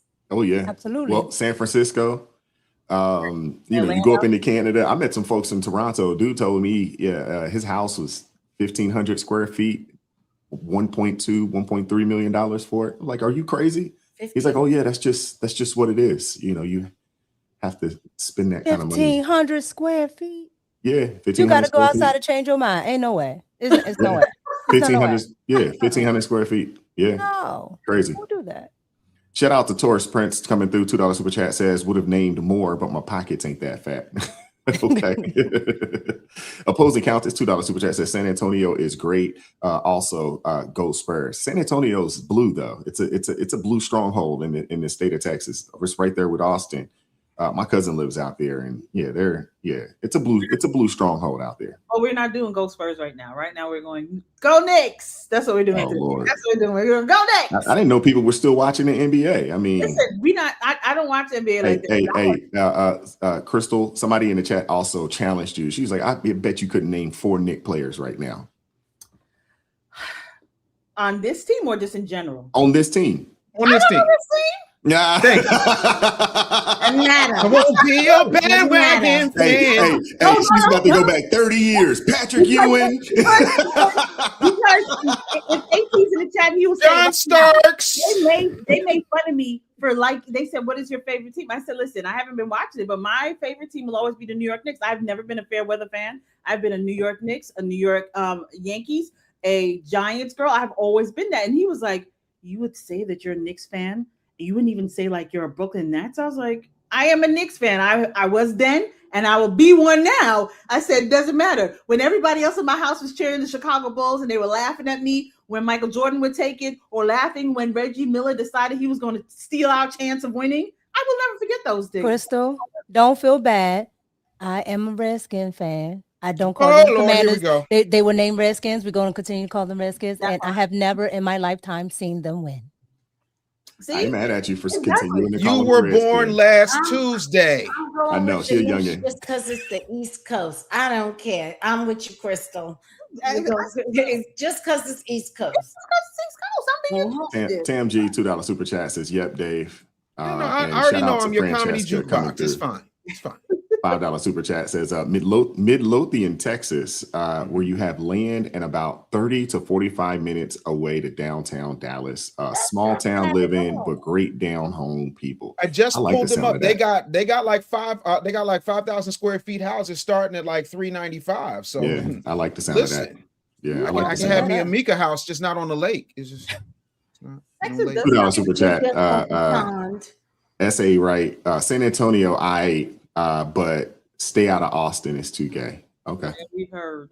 Yeah, Austin's another blue stronghold. I never knew that. I don't know a lot about Texas. Yeah. I used to program CBS in Austin. Austin is extremely blue. It is extremely liberal. When I moved, when I got my contract to go to K104 in Dallas, and I left Austin, the engineer had gun here, 2 on his hip and 1 on his ankle, and he said, "Are you okay?" I said, "Yeah." He said, "You ain't never seen somebody with this many guns before, right?" I said, no. He said, that's because you were in Austin. That's 60 Texas. This here's real Texas. we're a real civilized society around here. I suggest you get yourself some. Austin is how you doing. Yes. Hey girl, hey, it is the Atlanta of Texas. Yes, it is. I heard it's real zesty. All the, when black women talk about sassy men, it's sassy man a go-go in Austin. I never knew that. Masculinity is looked at as toxic It's the only place Well, I'm in from Texas DC. It don't masculinity is looked matter. at as a toxic. I'm just telling you. I'm from DC. We already know. All right, let's keep it moving, man. Thank you guys for the super chats. If you do have anything that you'd like to add, obviously, super chat, super thanks. Greatly appreciate it. If you are a member, ARP family, and you want to add anything to the conversation, you have access as well. Use your membership. You have the ability to do so. It will definitely get read up here. Hit the like button for me if you haven't done so already. Hit that like button. We'll appreciate you guys. I want to play this clip here, from this fella, and I want to get your thoughts. Crystal, we'll give you the first word. Shit, and I don't give a fuck who cries in the comments. It's about to get real. Sorry about the language. I'm done apologizing for being white. I didn't own slaves. I didn't write Jim Crow. I didn't redline shit. I was born in the 1980s to a middle-class family that had to work for everything. I work 50-plus hours a week, pay my taxes, and I'm still told I'm the villain. Every day it's check your white privilege, do a land acknowledgement, post the black square, feel guilty for something I had zero to do with. No fucking way. My great-grandparents came off a boat from Germany with nothing. I've got black people in my family tree, and nobody in my bloodline ever owned a slave. You want a fucking apology? Dig up the dead. You want money? Call Congress, or better yet, fucking work for it like everybody else has to. I'm not your emotional punching bag, and I'm sure as hell not your ATM because my skin is lighter than yours. And let's be real, people who never pick cotton want a check from people who never owned a plantation. That's not justice, that's a shakedown. And these sniveling liberal white apologists crying online for sins they didn't commit, you're not brave, you're a fucking embarrassment. You apologize when you fuck up, not for history you weren't alive for. I'm sick of being told it's a crime to be a straight white man in this country. I go out of my way to treat people with respect until they give me a reason not to. I'm done bending the knee. I'm done whispering. I'm done disappearing into the background so you fucking feel comfortable. I'm picking my side. I'm not guilty. I'm not sorry. I never was. You can fucking stay mad. If you're done apologizing too, drop a comment below.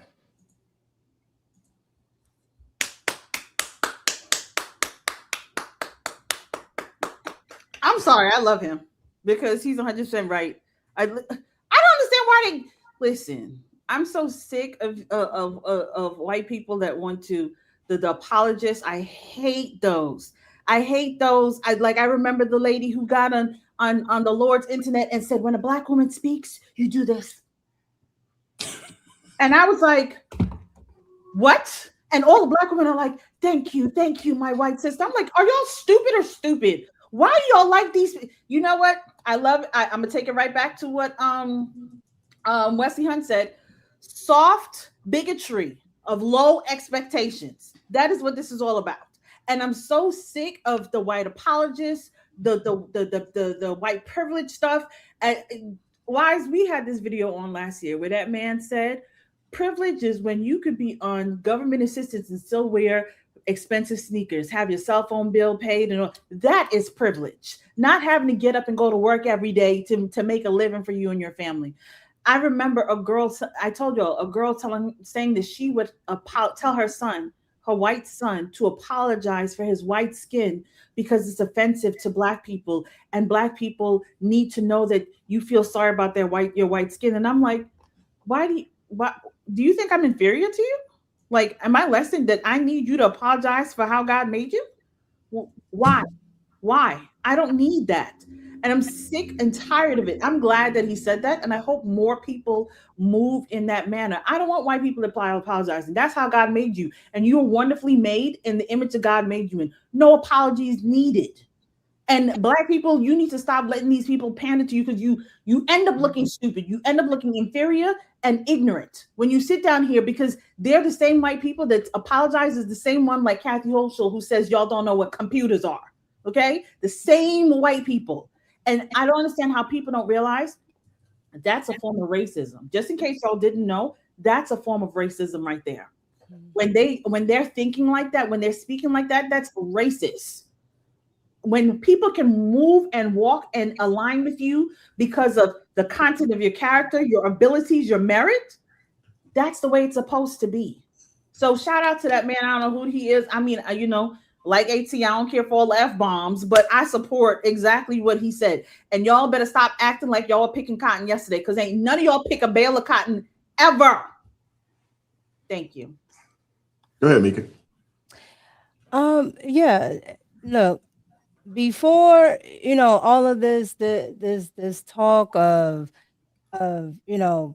white apologists and like they've always actually done that. But here's the problem. They go for the party that actually took away the right to have reparations.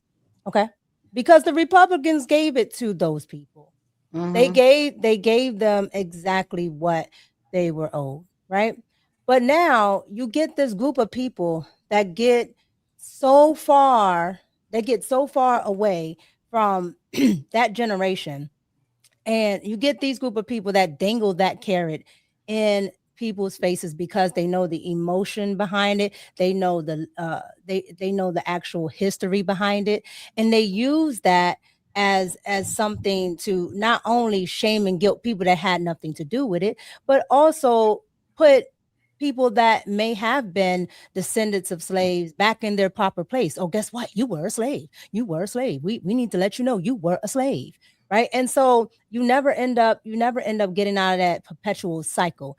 Two, if they were going to do this, they would have done it a long time ago. The Democrats have not done anything for reparations. I mean, how many times have they studied it? How many times did Kamala study it? How many times did the Black Caucus study it? How many times is bald-headed Ayanna Priestley gonna bring it up? Okay, all of them are using this as a perpetual thing to keep something going, when they absolutely know, if you really wanted to do this, why don't you go after the corporations that had a hand in it? Why don't you go after Johnson & Johnson? Why don't you go after the Rockefellers? Why don't you go after these people, right? These people that actually had a hand in it, but they don't want to do that because there is a concerted effort to keep people not only divided, but there's a concerted effort to keep Americans poor, and that includes the white ones. And so when you look at all of this, you got to understand that it's not only racial is at the bottom. It's a whole economic game. It's a whole economic game. When you start letting people infiltrate, like John D. Rockefeller, when you start letting people like J.P. Morgan and all of these corporations and families intertwine into government and politics, you now have outside influences making decisions about groups and people and classifications, and nobody looks that up. Nobody actually looks up why these certain things happen. So the people are uneducated. The people don't know civics. The people don't know what the actual history is. All they know is the emotion behind it. And the emotion behind it is the reason why we're at the same place that we're at.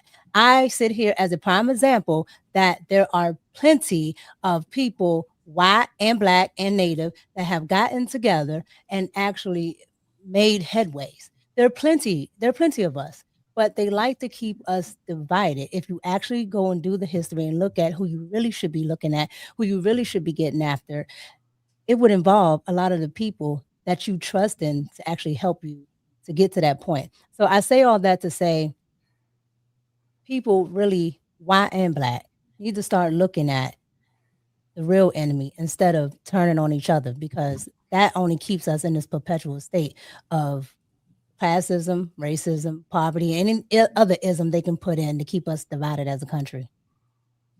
Dave, we'll give you the next word. Oh, can you hear me okay? Yeah, we can hear you. Cool. Couple of quick things. Number one, I could give a rat's ass about a white man apologizing to me for the atrocities of my of what was done to my great grandfather on up. That's not what I'm on. I'm really at a point in my life where we can have the conversation. I'm tired of blue-haired liberals telling me how oppressed I am.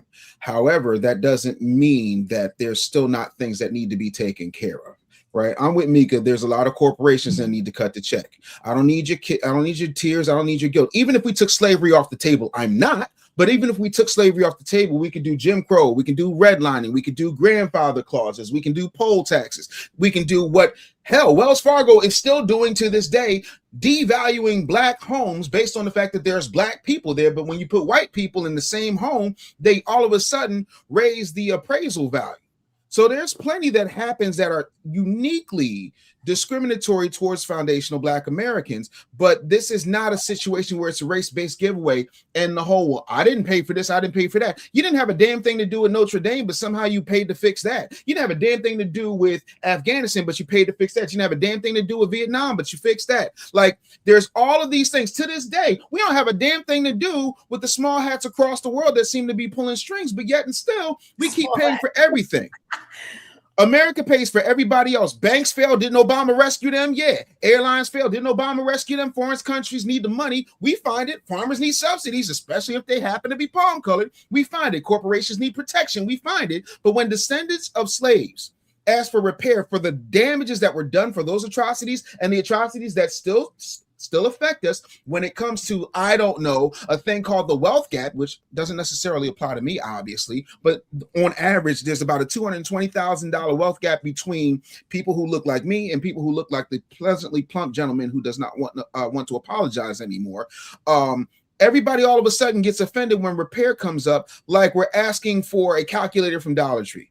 Pay the debt, you can keep the apology if it keeps you asleep, but cut the check, create the programs. Guess what? If you can give it to natives, if you can give it to the Japanese Americans who you're putting in internment camp, if you can give it to people who we rescued in WW2, and I said it like that because I'm not like Elon Omar. I know the difference, but I'm saying it out of respect for your channel. Then there's no reason why you can't repair these folks. Then we wouldn't worry about scholarships being taken away and gerrymandering and this, that, and the third, because we find money for the dumbest things, but we don't find money to make sure that those who do not have the advantages that I have had, that some of us have had, get those advantages, because everybody's not on the equal playing field. I'm not going to act like they are. Now, having said that, I'm not walking around telling people that they're privileged, because if you find a white man who's supreme over me, tell him, why isn't he in Forbes and Entrepreneur magazine like my black ass is? That's it. That's all. Thanks for coming to my TED Talk. Celeste? So white people, I would love to help you out. Consider this just a free offering and a token of my affection. Your guilt, if you have any, is absolutely misplaced. And it is certainly the evidence of the fact that you are misinformed. Because the truth is 90% of all white people who are in America today are descendants of immigrants who came here in the 1900s. They had nothing to do with slavery. They owe nothing for slavery. They don't owe me an apology. You don't even owe me the check. Y'all don't owe me nothing. So the only people who have convinced you of this is apparently you have attended a poor school system, which means you probably went to school in the United States, where they misinformed you about, in fact, what your true heritage is. So all of this walking around with guilt and when a black woman speaks, you must be quiet, and the putting on the kente cloth and genuflecting when black people die in the rotunda of the Capitol, all of that performative activity is absolutely unnecessary. If anybody asks you, you just tell them, oh no, my people were here, and move on and go on with your business, live your lives, thrive to the best of your abilities. Go ahead. None of this needs to be on your radar. However, if a check must be written and must be cashed, then we have got to appropriately place that bill where it belongs, and that must be on the Democrats. If there's going to be any reparations, it can only be paid by Democrats, because those are, in fact, are the perpetrators of, in fact, your slavery. They fought a war to keep you slaves. They erected Jim Crow. We've gone over this. But if there is any wrongdoing that has to be repaired, it must be repaired by Democrats and Democrats alone. And white people, you can get out of this conversation quickly as soon as you divest yourself and provide daylight and separation between you and Democrats. That slavery was not done by white people, it was done by Democrats. So whites, separate from Democrats and you're out of this entire conversation entirely. Free yourselves. Absolutely. Absolutely. And I want to correct something. And I rarely do this, but I want to correct something, my brother Dave. The indigenous have absolutely gotten nothing from the United States government. All we have is the opera's Miranda to get out of the United States. There's absolutely nothing that they have actually gotten, right? As far as a tangible, because here's the problem: a tangible would result in nobody being able to align themselves with getting your tangibles. Because I know people are, if you're aware of history, you would understand that there was a certain thing called the $5 Indians. Okay, if you understand history, there is an actual thing called the Washington Redskins that were all natives, right? And in that history, you got reclassified. And some even reclassified into being Negro, right? And this is what I am talking about. This is why I speak about the liberals, whether you're talking about slavery, whether you're talking about the indigenous, whether you're talking about just regular white people who weren't even considered white until the Democrats, the liberals, actually needed them for numbers. This is all an actual game. Okay, I give you a crumb here, I throw you a crumb here, which is what the Democrats are still doing to this point, to give people crumbs to make it seem like, well, I have gotten something. Getting a reservation and a Coke 45 is not reparations. So I want to say at the end of the day, if natives, if black people, if white people in America, okay, because my family is Polish, if they all actually got together and looked again at what I keep saying, these liberals and these corporations who absolutely have a vested interest in keeping people separate and ciphering off of every last community, you would actually see what's actually going on. And you would actually probably get a check cut, because these corporations have plenty of it, and they keep getting it because we're not looking at the actual puppet masters. Hell no. That's why I said we go to the corporations. Yeah, but folks also aren't focusing. They're not focused on the right things. Going back to, this guy here and his statement, I definitely understand exactly where he's coming from. The most demonized people in the 100%. country in this day and age are white men. They get called everything but a child of God on TV. There's no other group in America, probably over the better part of 16 years or so, that has been more demonized and talked about by everybody. I mean, you can literally get on TV, the radio, and you can say anything that you want to say about a white man. Anything. You can, and some cases they will applaud. You know what I'm saying? They will stand up and give you a standing O for saying it. You know what I'm saying? But in reference the reparations conversation, David, we had a conversation on that. It's not going to happen. And the reality is, you also can't legislate a mindset. And when you start looking at people who have a piss poor mindset, can't legislate that. The government can't do anything, about your mindset. That's something that we would hope that the churches would do. But a lot of these pastors out there, they got a piss poor mindset. And who's funding them? We've talked about that. Well, we also understand, and that's the thing. It's Democrats. It goes back to, again, it goes right back to Celeste, what she said in reference. If a check needs to be cut, it definitely should be cut, by Democrats. But how about going across? I never hear anybody. You're not going to get no bread. And then I never hear people talk about going to Ghana. You literally got black folks that will go over to Ghana talking about they going home, but you won't talk to them about selling your folks. You know what I'm saying? But you're talking about you went back home, and you're twerking for the ancestors. Yep, they need to cut the check too, because the small you're right, Wise, because the small hats, they not only are getting money from America, and the reason why they're getting money from America, because I told you about the JD Rockefellers and all that, they had a hand in that. They're also getting money from Germany.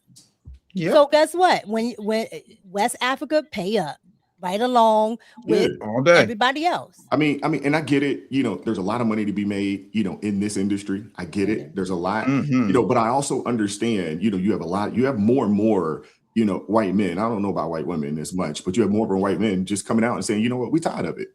You know what I'm saying? We tired of being demonized. We tired of y'all talking about us like a dog. You know what I'm saying? And we ain't do nothing to you.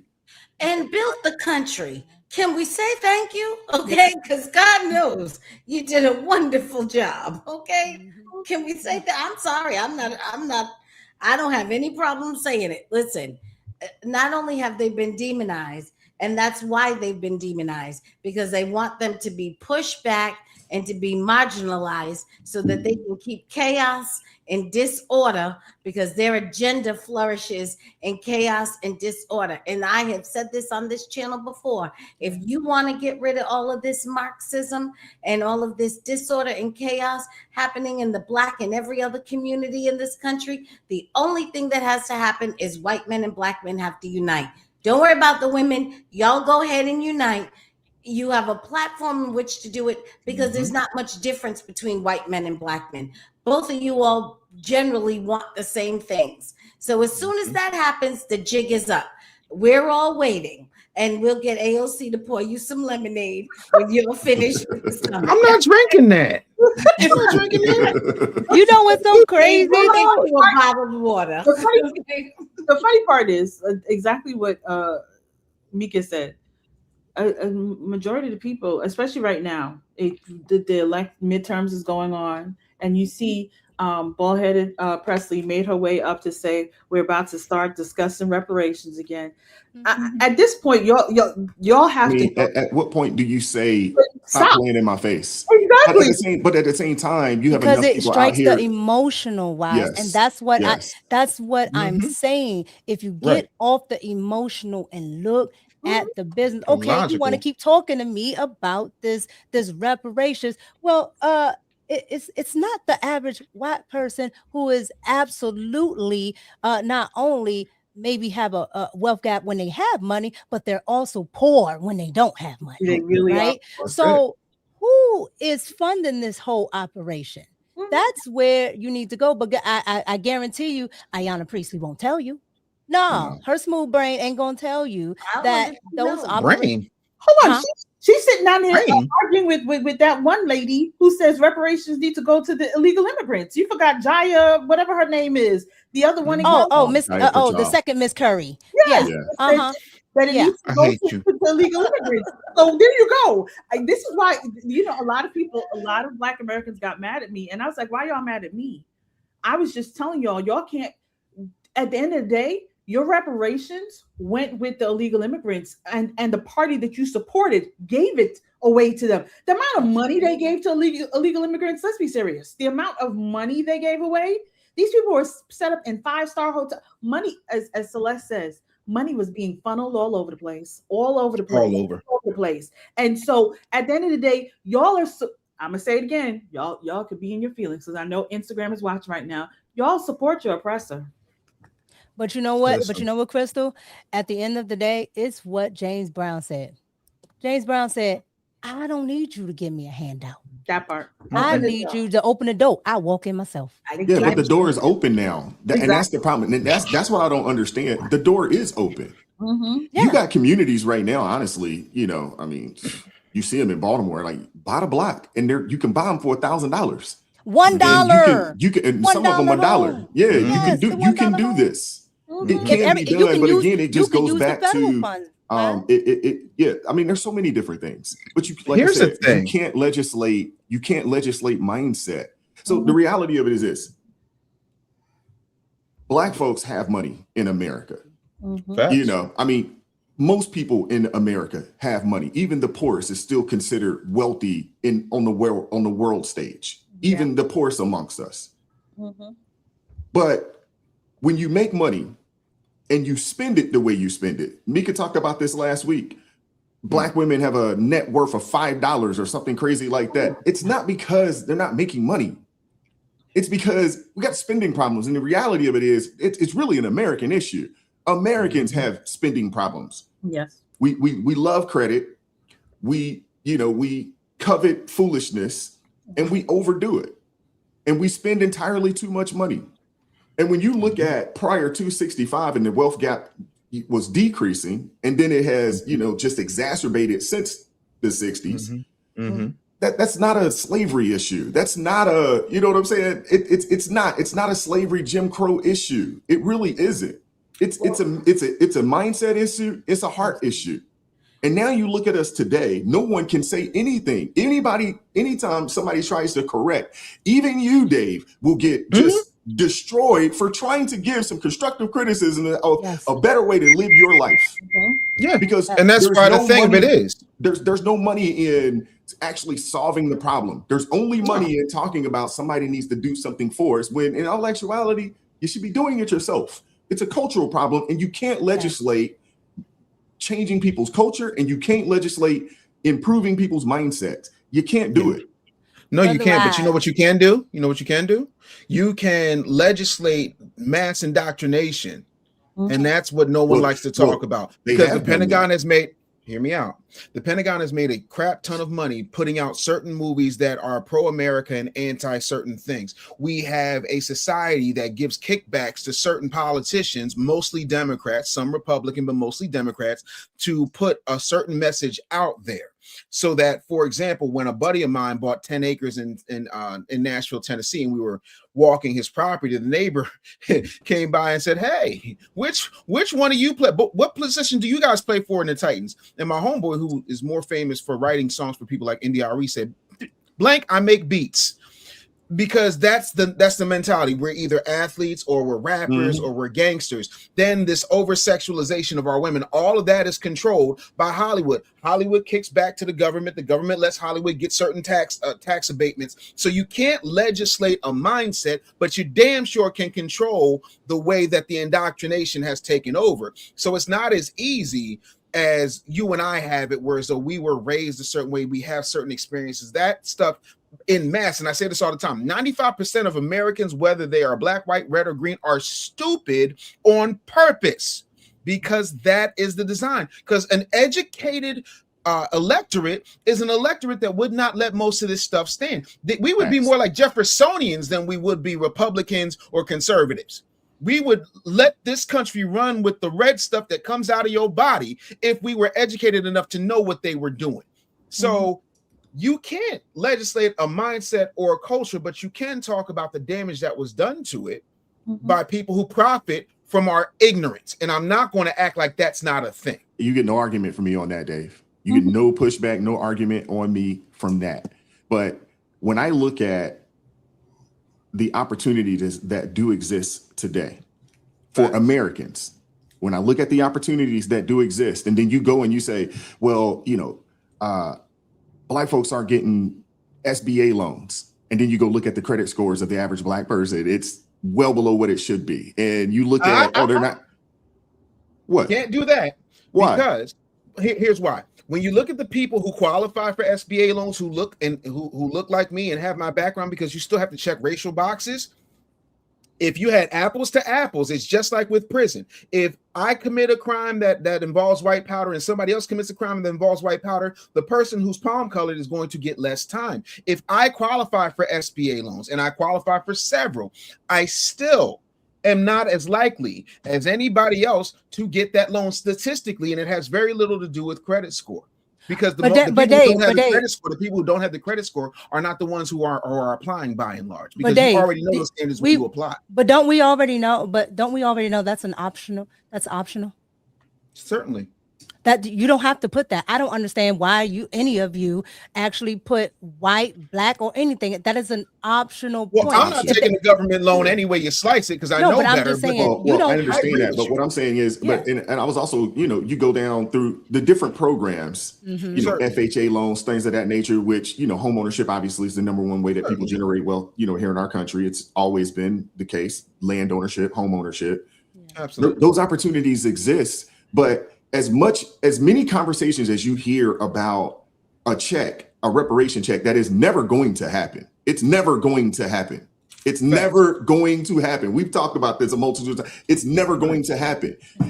People stop spending energy talking about something that's never going to happen and actually have conversations about things that you could actually do. That part. They don't want to have that conversation. Okay, if you can't get an SBA loan, okay, where are the black folks putting their bread together? Because black folks got money, putting your bread together to purchase stores, to do certain things. Like, where is this at? That part. Well, That's see, but a you have great to talk question. about, but Dave, then you would have to talk about accountability, right? Because Certainly. that is the other side of it. Yes, there has been atrocities done, blah, blah, blah, blah, blah, right? Mhm. You've acknowledged it and talked about it till you blue in the face. But now you 100%. have now you have to look at this, right? Because in Baltimore, to otherwise is point, in Baltimore there are dollar homes and you can keep them Certainly. as a dollar. All you have to do is sit up here and fix them up. Fix it. You mean to Yes. tell me that your papa who was out there fixing cars back in the day don't know how to do these homes? Any other time you know how to find people to go fix up this in your yard and all this other stuff. And let's say you everybody on the block is on public assistance, right? You get at least $1,000. At $1,000 a pop, all of us can buy up this block using the government funds.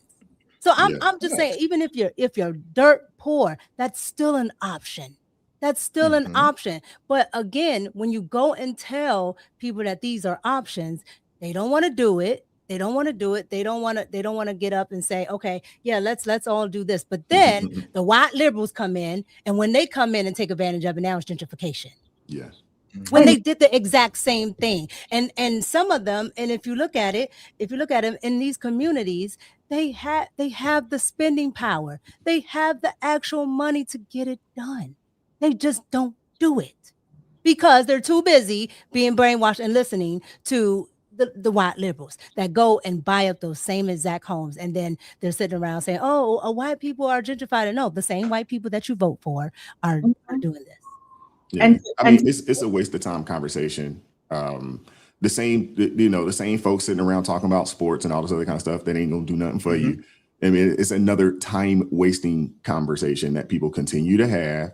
And I mean, it is easy. It's easy to follow the W.E.B. Du Bois route and the Divine Nine route because that route doesn't necessarily require any work because it puts all of your grievances upon someone else instead of saying, you know what? And it doesn't produce anything. And it doesn't produce anything. Absolutely. So I know there's people that like, Dave, they love you, but they don't want someone to tell them like, hey, get up and go get it, bro.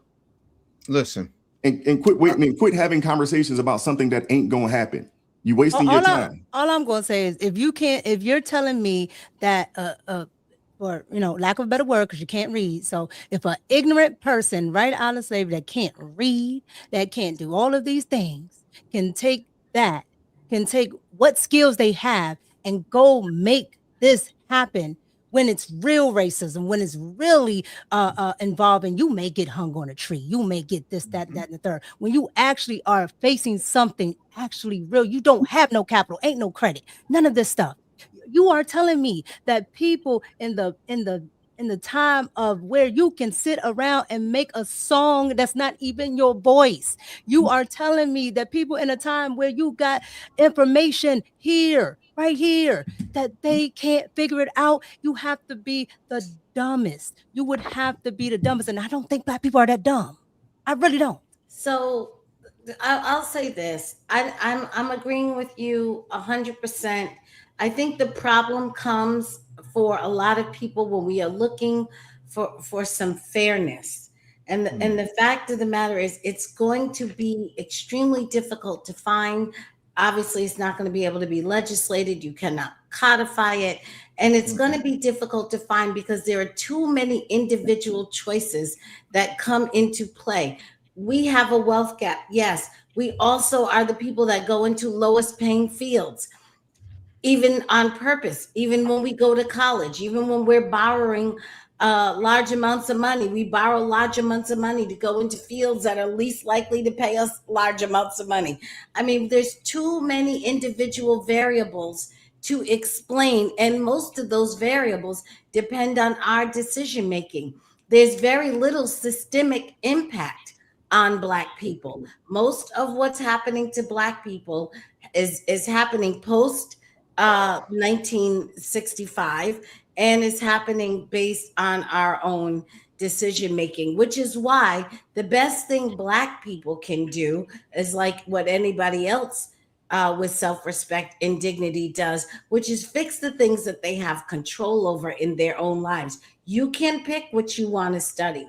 You can pick who you want to marry. You can pick how and when you have children. You can pick whether or not you live a healthy life and eat healthy foods. You can, and I'm not getting into my 9 pillars of poverty, but you can pick a lot about what you want. And if you actually exercise discretion and discernment over the 90% of your life you can control, you will find out that the 10% of your life you can't control really doesn't matter. I'm gonna read some super chats. I'm sorry, Wise. I just don't understand how some people are sitting in the comments and y'all are like sitting there making excuses. Like, why? Why? That's all they got, yo. Like, stop. It's easy to make excuses. And that is the problem right there. It's easy to make excuses. You know, it's easy to get online and have grievances about what some man hadn't done for you. The same people that y'all say, and I think that's just a real crazy thing too. Folks will get online and call white people the devil. And then you'll turn around and say, but they need to give us something. Like, it's the craziest thing ever, man. It don't make sense. It makes absolutely no sense, man. Shout out to Tony Hamilton. $2 super chat says anti-Americans in Congress should be investigated. Yeah, I think we can all agree with that. They were by McCarthy, but they lied to us about it. Yeah. Shout out to Bromance. Hopefully I pronounced that properly. $5 super chat says Kamala Harris has a sale on knee pads guaranteed to climb the corporate ladder. All jokes aside, thank you for what you do. God bless. God bless. I appreciate that book got to be studied. That got to be studied. She got all the way to vice president. Hey, that sucks. That right there shows you. You know what I'm saying? Hey, with some modern ingenuity, man, you can make it, man. You can some modern ingenuity. Never mind. Modern ingenuity. Hey, the sky's the limit for you. I'm saying, because you're better than Corinne Stephens. I'm just saying. Shout out to Illustrate Life 1776 with the super chat. FYI, viewers can go to Liberty Score to quickly research candidates prior to voting. Yeah, cool. But that's only if they're currently in office. If they're new, you're not going to get any information on them from the Liberty Score. Shout out to Karen Elliott, $2 super chat says, morning ARP family, came in late, love you. Thank you, Karen. Appreciate you pulling up. Shout out to Insurrection 8744, $5 super chat says, we had our reparations. 360,000 Union soldiers died for complete strangers to right or wrong. We are the recipients of that sacrifice. Okay. Shout out to the Iceman coming through. $10 super chat says reparations is a legal obligation of the Treaty of 1866. Not paying it, breaking the law, is breaking the law. And any proud American should support the country they claim upholding the law and paying its debts. You want to know something? What else is breaking the law? Not giving back Manhattan.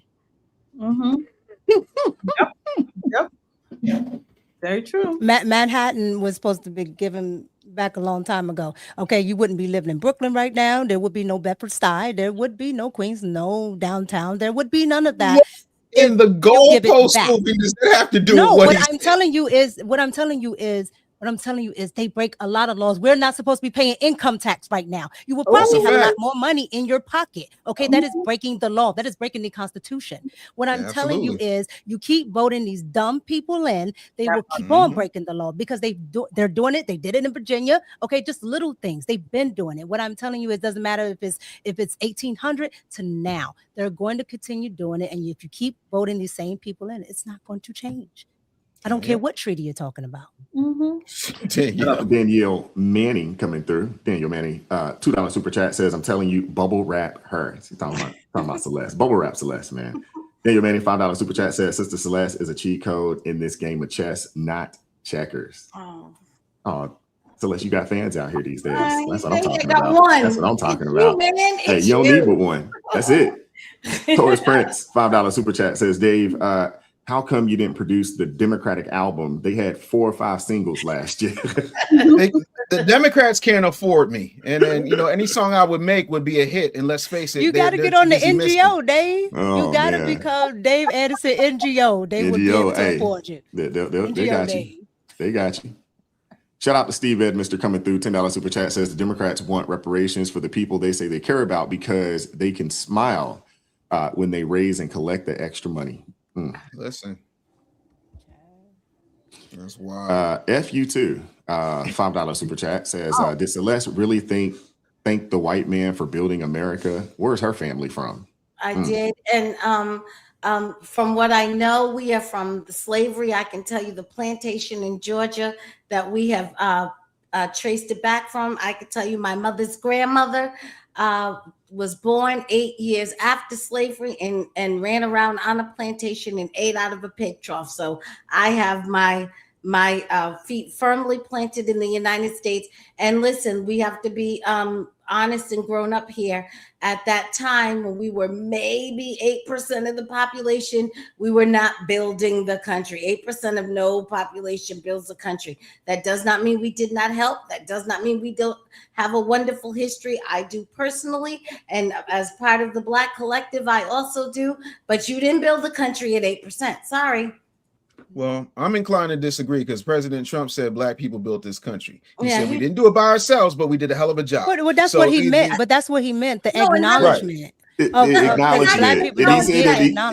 Come on, man. Hey, there is a plethora of people that played a role in building the nation. A huge role, a valuable role. But you can't say, oh, Black people built the country. Like, because if that's the case, that's absolutely not true. If that's the case, we need to stop. We need to stop beefing with the Chinese because the Chinese they built most of the railroad. They built the railroads. They got paid for it. They did that for free. To build the railroads. That's the part y'all leave in that cave over there, and they blew up the cave. You know what I'm saying? And they did it for free. Like, come on, man. But that's what. But that's the beauty of. But who said Black people built the country and nobody else? But that's the beauty of this. But you get a lot of folks. You get. I mean, those 16, 19s out there. They'll say there's a lot of people out there. I mean, this brother right here is insinuating that. Yes, I'm not saying that we have not played a pivotal role, and what role we played, I'm certainly very proud of, but that is not the point.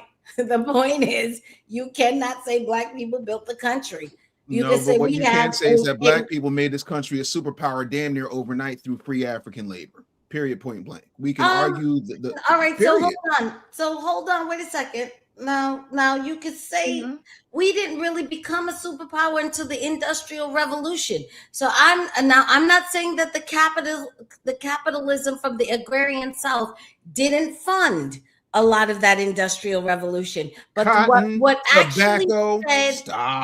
actually sped the America into that 75-year span where we outdid all of Europe was really because of capitalism, which is why people should stop spitting on that, and the industrialists who were over here giving all of the money, the resources, and basically the wild, wild west of regulation to come out here and create and do what you want. People were coming from all over the world then with an idea and a dream to build something big here, and that's why. Well, I just want to say this one thing. Are y'all going to give Nikola Tesla's family reparations? Because without Nikola Tesla, they did not. They absolutely did not. Nikola Tesla died poor. Sure enough, need it. I'm saying, okay. What I'm saying is, he died broke and destitute, but he absolutely is the reason why you got everything, and I do mean everything in the modern age. They're not going to do it, and we're talking about the same players that we're talking about in slavery. We're talking about J.P. Morgan. We're talking about the Rockefellers. We're talking about Edison. Correct. Yeah. The haves and the have-nots. Yeah, that's it. Elevated Engineering coming through, $5 super chat says, Dave, I mess with you, man, but this panel is not it. You won't leave this panel alone. Okay? He's my people. It's okay. It's okay. No, he has the right to have somebody has to be here for foundational Black Americans and agitate. That's my job. That's what it is. Period. You know what? That's the beauty. That's the But beauty of Jay, America. how do you That's the want? beauty of America. We could all be together. You see how that works? Absolutely. We don't That's have why to. conservatism is the best, because Exactly. That's it. we're Because we're not a monolith. We don't agree on We're absolutely not going to agree on everything. everything. I'm That's gonna okay. find That's Crystal okay. a man, even if it kills her. She's Thank just gonna you. have to stop recording everything. That's it. Shout I'm out gonna get to, Wyatt the some new new black life. t-shirts. That's it. Egyptian cotton. Egyptian cotton. Egyptian cotton. Hey, No hey, less. make sure they soft, man. Don't send me no gilding t-shirts, man. I'm gonna Egyptian send them cotton. back Do you to know you. the thread count on Egyptian cotton, Wise? Understand when you're winning, sir. Can't even give a brother a good t-shirt without a fight. No, I appreciate it. I just said make sure it's not one of them gildings. You know, I'm gonna send it back to you. I don't You don't want to What about me says Gildan, sir? Does this look like Gildan to you? No, I don't. He It is said not. just make sure. He said I just said make sure it's I not. wouldn't do that. I love you, bro. I wouldn't do that to you. Why would I Shout do out to that the new life gift in the or becoming an ARP family member, man. Thank you very much. The new life. Thank you. Appreciate you. Shout out to Counter Leotards or is it Couture Leotards? Yes. Okay, Couture Leotards. Goodness gracious. $10 super chat says they stopped the black women who were venture capitalists because they were only loaning to black women. It was against civil rights laws. Okay. And that's why I always say them civil rights messed up a lot. And that's why are we calling it civil rights? Like, you know what I'm saying? Japanese Americans got Japanese internment rights. Native Americans got native rights. But when it came to us, they wanted us to be civil. No, I'm good. No, that's what you bargained for. Yeah. Well, not you personally, but those No, because I people. wasn't born. I'm not that right. old, Mika. I know. So last Tuesday birthday. I knew you was having gonna go ass. there. But no, that's what Martin Luther King and all those people that later realized that's what they were bargaining for. I just want you to be civil. I don't even know if they later realized it. I think they did it on purpose. Exactly. I think everybody else all that was a psyop too. Thank you, Celeste. I was just thinking that like they did that because now everyone is part of civil rights. That's and they knew that. They knew that. On the back And You gotta understand, they've that's been playing the what game Marxists for a have very long always time. wanted. Dave, what you sent me this morning, and I was going to showcase it, but we're about to go on 11 o'clock, and I got to go pick my car up. But it's the propaganda out there, man. I feel Everything on the you're backs of lucky. black folks, you know what I'm saying? But not actually for black people. But then you'll get folks out there and say, but they still continue to support this foolishness. Yeah. And it doesn't make theory. sense. It's the peanut butter. You put the black face on it, but it's really about something else underneath. Oh, You just absolutely. spread that black Absolutely. all over it. Yep. Absolutely. It says, why stop telling black folks cannot get reparations when everyone is getting reparations without damages? I'm just keeping it a buck. That's all. You know, I'm telling you, it's not going to happen. Simple as that. So put your focus on something else. Exactly. Put your focus on something that's tangible that you can do. Can Do I that. say something? I would love to see the trial. I would love to see them go somewhere into a court or before some deliberative body and try to explain the condition of Black people isolated from any personal choice, only from a systemic lemma. I would love to see somebody do that. And you know what? If they can do that, I'll come out here and say I was wrong. They had a point and all of that. Well, You where's want the to wear lawsuit at? kente cloth and Well, there was one. There was going to be one. Johnny Cochran had made a phenomenal case. He filed. He was filing a brief, in 2000 and whenever it was, right before, like literally, right before he passed. Right before he passed. Well, why doesn't Benjamin Crump go do it? Yeah, because Benjamin Crump's a moron. But my thing is, okay, Johnny Cochran, I mean, I get it. Johnny Cochran got famous, you know, over the OJ trial, but he wasn't the only lawyer out there. And why didn't somebody else pick it up and say, you pick up the torch and say, you know what, let's keep this thing going? The NAACP, as much as they're out here trying to tell young Black men, you know what I'm saying, to forego, and the amount of money that they bring in, SPLC, all of these, where's the lawsuit? Exactly. They haven't had a lawyer since Thurgood Marshall. That's because it's a hustle, man. It's just a way to get some money, keep people agitated and riled up, and not actually focused on actually doing something. But why? Somebody said in the comments, are y'all saying Black people are only waiting for reparations? And that's not what we're saying. But majority of the time, the conversation you hear with Black people that are supporting Democrats because the Democrats are going to get us reparations. I've heard this conversation. It's been I'm not a Democrat, so I can't relate. That sounds like some amazing tether babble. There's I'm telling you, in my comments, they will come and they were like, so the Republicans ain't doing nothing for you. The Democrats is trying to get us reparations. I'm like, what are you talking about?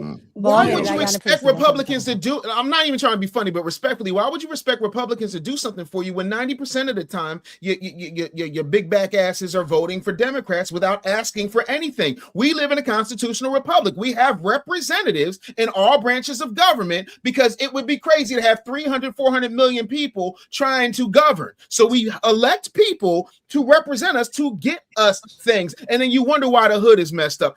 It's like, this is why I can't deal with Black Democrats, because they are delusional and they think that Whoopi Goldberg is a subject matter expert. You know what? No. Hey, I'm just saying, Barack Obama was in office for 8 years and not one person brought up reparations. And he had all three branches. You know how they like to say that? They had all three branches in his first. Those first 2 years, yeah, he had all three branches. Hey, Al Sharpton was at the White House more than anybody, and it was never broached.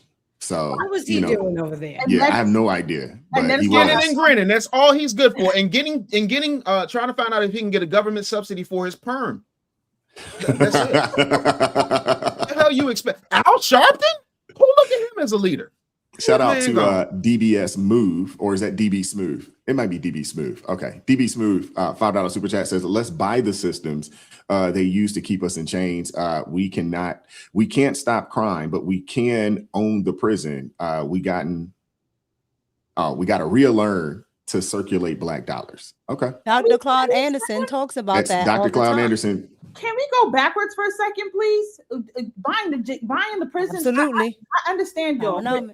Why don't y'all start at home before the crime starts? Why are we talking about you can't stop the crime at home? Stop at home first. Raise your children. First. Before you start talking about anything else, let's buy this. Let's take care of your children first. I don't. Your children are running the streets rampant, doing these takeovers, taking lives, doing all kinds, burning cities down, and y'all are talking about let's buy the system, buy this. But no, deal with home first. Why don't you? But they're right. They're right in a sense, Crystal. I like the idea, like I said, Dr. Claude Anderson definitely talks about that. But when we as regular, quote unquote, regular people talking about it, it's oh, you don't want Black people to get reparations. No. If you understand how the system works, you're not going to get it. And everybody else, and Dr. Claude Anderson talks about it in Powernomics, everybody else buys it. The Chinese, this and this and that, and people will say, "Oh well, we're unique. We're unique." They don't care. I was going to use another word, but they don't care how unique you are. They don't care about your situation. They don't care if you came out of slavery, came out of poverty, came out of this. They don't care about that. Where you are at this point in time, you need to buy the system, and there's more than enough Black wealth to buy the system. It's just the Black wealth don't want to buy the system because they don't want you on a level with them. Well, not only that, if you look at it like this, you can get buy shares in private prison today. Why doesn't the fraternity, Alpha, whoever, Kappa, Omega, whatever they are, why don't they all get together and say, we're going to take $100,000, we're going to raise it in 30 days, and we're going to take each of their members, give them $1.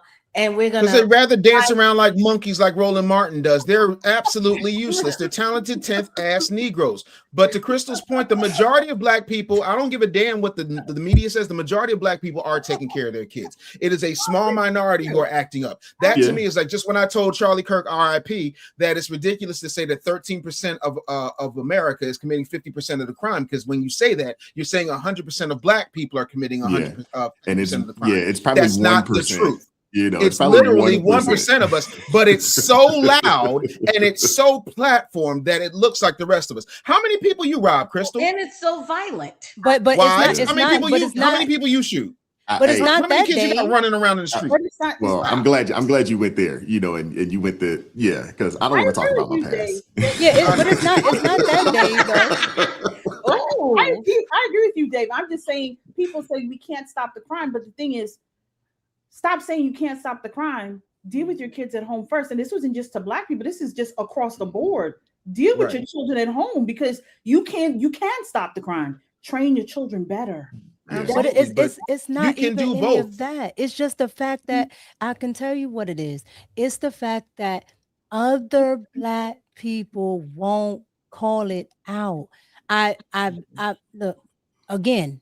Growing up mixed race allows you to see the other side. White people will call something what it is, don't want to be around it, shame it, do it, whatever they got to do to get rid of it when it's their own. That's why you don't see it, and they won't promote it either. White trash isn't promoted on television. They don't align with it. It's there. They're like, we don't ever see white people because they don't align with it. At least in the public, right? Other Black people don't want to say, I don't align with this, because they don't want to be shunned by other Black people who are not going to do nothing for you no way. And plenty of us call it out, though. Like, that's the thing. It's not enough. There's not enough though, Dave. Because you got, I mean, when you got the quote unquote, you know, and Celeste, forgive me, because I'm about to talk about the you talked about this.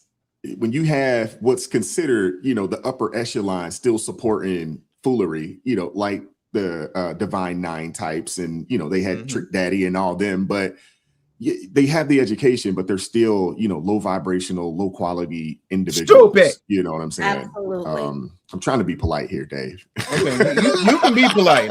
He took Minister Danzel's spot. Just stupid. I mean, show me how in 100+ years what the Divine Nine has done tangibly to move Black America forward. Nothing. Do we not still have hoods? Do we not still have food deserts? Are the gas stations still at least 8 to 10 cents higher in the hood than anywhere else? Is grandmama still on diabetes because she ain't got no fresh food? Are most kids in major metropolitan cities at or below reading level? What have the Divine Nine, Talented 10th, Dancing Monkey, cane twirling, dog barking, and ski-weeing and purling done for Black people? Other than talk about we's educated, and to prove it to you, I submit to you, Roland Fat Behind Martin. Absolutely. But then, no, you're right. when they have ain't done a damn thing. They could have missed me with your book fair. But they could have even done something, even when you're talking about media and being brainwashed. And then they created Zeus Network. Yeah. No. Amanda Cerny created Zeus Network, but you don't even know who the hell that is. I don't. But exactly. Just like you don't know who Jim Ackerman is, but you know who Mona Scott is. Yes. The difference between me and you guys is I spent my life in mainstream media. I have worked on reality television. I know the people they put up front to make sure that they stay protected and don't catch any of those hits. Isn't that the case? But that's the point. Why don't they say no? Like, I'm not going to. Why don't they say no? Don't you know a horror too, Crystal? Don't you know a couple of thoughts? That's what I'm saying. No. My whole thing is just because you would say no, you know people who you like and are cool with who are absolute sluts who will get that credit card cracked down there behind. So it's like you can't act like everybody. To Wise's point, you can't legislate that. Because that's not going to happen. You can say, why would you just say no? That's like saying what Nancy Reagan was saying. You got all the opportunities taken out. Somebody gives you an easy out, and you're about as bright as a dead light bulb. And you're talking about, well, why won't they just say no? That's what I'm saying, Dave. I'm saying we just talking about the Divine Nine and all that. Why don't they come together and put down some good, wholesome uplift? That's what I'm saying. They have all this money. Why can't they? There's no interest in doing that. Most of them are broke.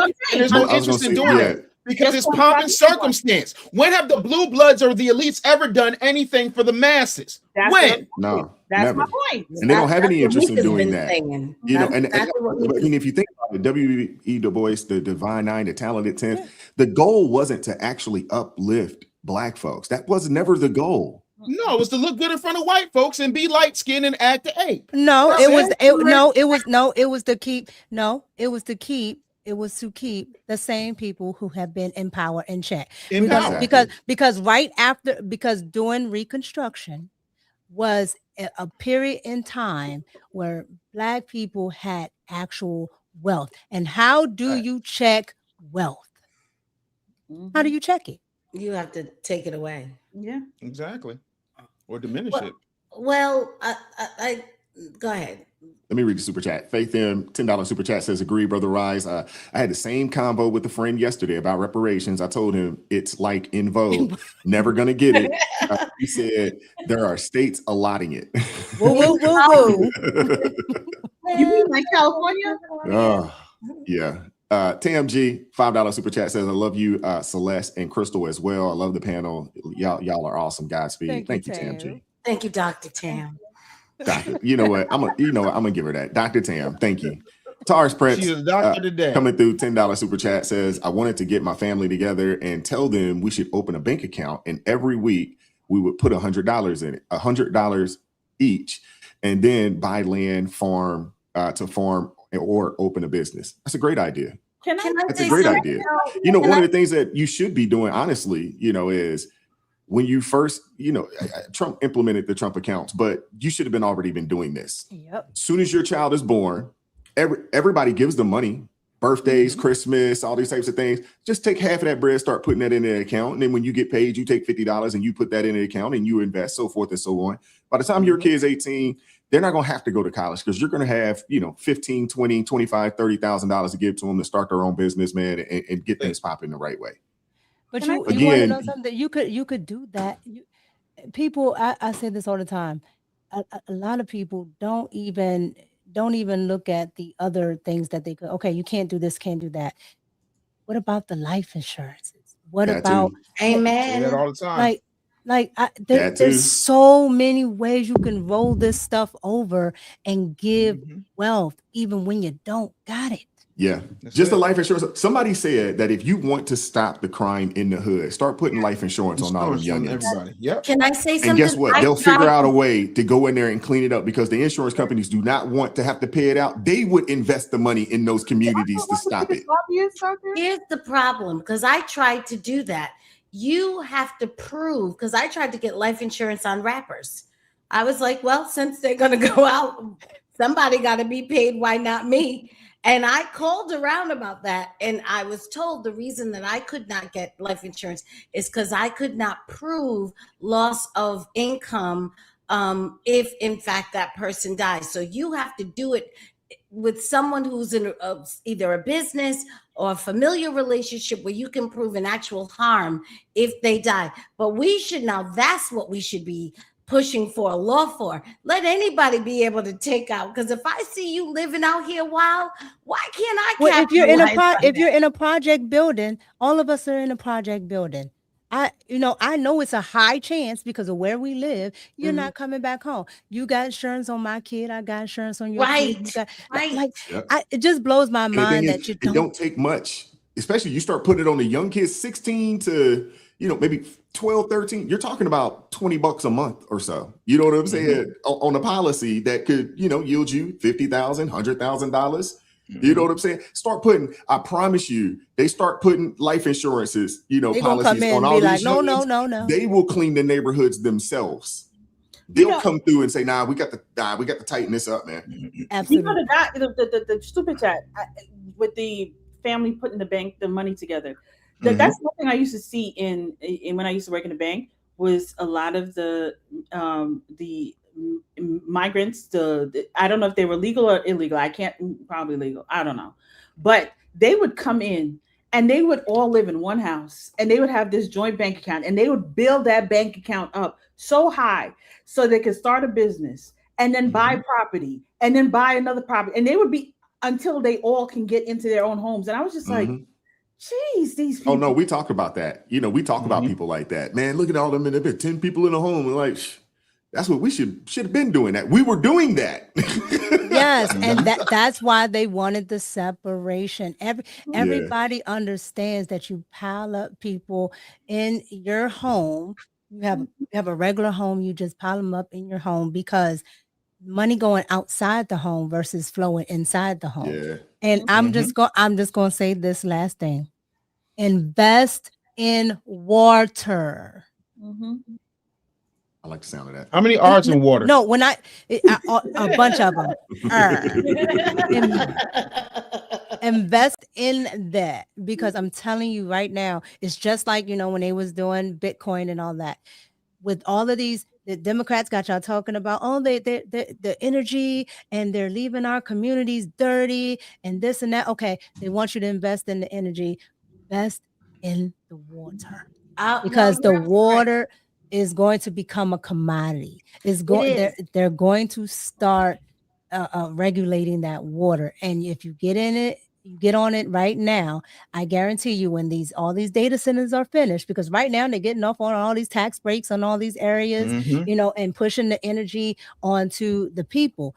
But when it's actually up and running, the water is going to be valuable. It's going to be a valuable source. Can I say something to that? And then I promise I won't say anything else. They in 1994, the in New York, what are they called? The United Nations declared water a commodity. It was no longer a human right. They reclassified it as a commodity. And at that point, Nestle started running around the world. Nestle and Coca-Cola started running around the world, buying up all of the water rights for companies in Africa and Asia who owe the IMF. And that's how they were so-called going to pay the IMF back, was to trade the rights for their good, fresh, natural water. So Nestle and Coca-Cola own almost all the water rights on Earth. So if you invest in them, even if they start denying water, you can tell them to pay you your dividends in bottles. So, yeah, a mess. Let me keep going. Shout out to Dr. Tam G, $2 super chat says, Brother Wise, I love you too. Appreciate you. Dr. Tam G, $2 super chat. All skin colors built America. Would agree. Chef Narrative, $5 super chat. She comes from a lineage of the house slave. That's why she's thinking white men. Slavery was not what we think either. Oh my goodness. I wish you people would stop. Yeah, I know. We don't really pay that reminder. We do appreciate the super chat is appreciated. Thank you for the money. Yeah. Shout out to B Wise, $10 super chat says, love the content. Appreciate you, B Wise. Shout out to William Mason, $20 super chat said, the Constitution wasn't wrote for Black people. We weren't considered 100% human when they made it. It was wrote to protect slave owners, amongst other details. Most laws in America are wrote to villainize. The Constitution. Hold on, wait. Let me get this one. Let me get okay, this go one. ahead, FBA. You got it. Thank you. Okay. The Constitution wasn't written for foundational Black Americans. We all know that. Just like the Constitution wasn't written for illegals, but somehow illegals got housing and food and training and jobs and every damn thing else. And then anytime we try to round them up and pack them up and get them out of this damn country, like Barbara Jordan warned us about almost 40 years ago, we're told that they have human rights and this, that, and the third. So if they have human rights, ipso facto, we got human rights, and that's my Constitution, this is my country, and I'm fighting for it. Period, point, effing blank. So absolutely. I'm still trying to understand how the hell you can repair people that had nothing to do with this country, but you can't repair us. Man, miss me. But yeah, no, this has nothing to do with how it was written. It applies to us now because we're American citizens, just like it applies all of a sudden to all these illegals that ain't bought in, paid taxes, did nothing for this country. So and uses the 14th Amendment. You're welcome. All tethers, you're welcome. The 14th Amendment was us. You're welcome. Shout out to Marion W, $10 super chat says, new to this chat. You're a breath of fresh air. Blessings. Appreciate you. Chef Narrative, $2 super chat says, our reparations have been going to Israel for years. Okay. Shout out to William Mason, $5 super chat says, we could buy prisons quicker than raising the next 1, 2, or 3 generations. I think that's brilliant. Shout out to Papa Dot, $5 super chat says, Wise took time off, only works 3 days a week anyhow. And his first day back says, I gotta get up out of here. My car needs me. Hey, Papa be on y'all gonna leave Wise alone. Damn. Papa be on you. He does. Jumping in your ass. They keep jumping in your ass. Dang, Papa Dot. I was gonna show you some love today too, man. No, F that love. You got to jump in his ass. I still love you, Papa Dad. Me too. Yes. Taurus Prince, $2 super chat says, I don't have kids. Okay. All Captain Congratulations. Captain Caveman coming through. $10 super chat says people need to forget that reparations talk. California Governor Newsom hijacked that with the AB 321 bill in 2020, and New York Governor Hochul signed S113A in 2023. Basically empty calorie bills. Shaking my head. All Yeah. the damn I mean, studies. it's just something that they use to get black folks galvanized to come and vote for Democrat Party, and then you won't hear from them again for another 2 years. That's just that's what it It's is. just math. Yep. Shout out to Island Girl. $5 super chat says Celeste has a beautiful soul. She loves Dimash. Sorry, Wise. I had to plug. Hey, I like Dimash, man. He's dope. Dimash can sing. He is. You know, the one thing, if there is a knock on Dimash, and this is just my opinion, if there is a knock on Dimash, I think he lacks a little soul. You know what I'm saying? He could do coming down in the South and doing the Chitlin circuit for about a year. That might actually change some things for him. Darius coming through, $2 super chat says Mika is right about investing in water. Thank you. Yeah, it's going to become a commodity. Shout out to my guy Jeff, Papa Jeff. We're gonna start calling Jeff Papa Jeff now. He's grandfather now. Congratulations. Okay, once Papa. again. Wow, congrats. Pop. Yeah. Jeff, it's not your fault. Al and I Recovery Channel. $11 super chat says, peace be with you all. You are making a difference. Keep the faith. Appreciate you, Jeff. Go take care of that grandbaby. I know y'all spoiling her up. William Mason, $2 super chat says, how much does she have invested in water? Well, it depends on which one you want me to talk about. You want me to talk about my child swab, or you want me to talk about? No, we can't disclose that information. Then why Just do you invest in care? some water. We tell She you just gave you a tip. Like, you know what I mean? The only person who's gonna give you better tips is Nancy Pelosi, but you ain't arguing with her. Anyway, let's keep going. Fair point. Shout out to Omega coming through.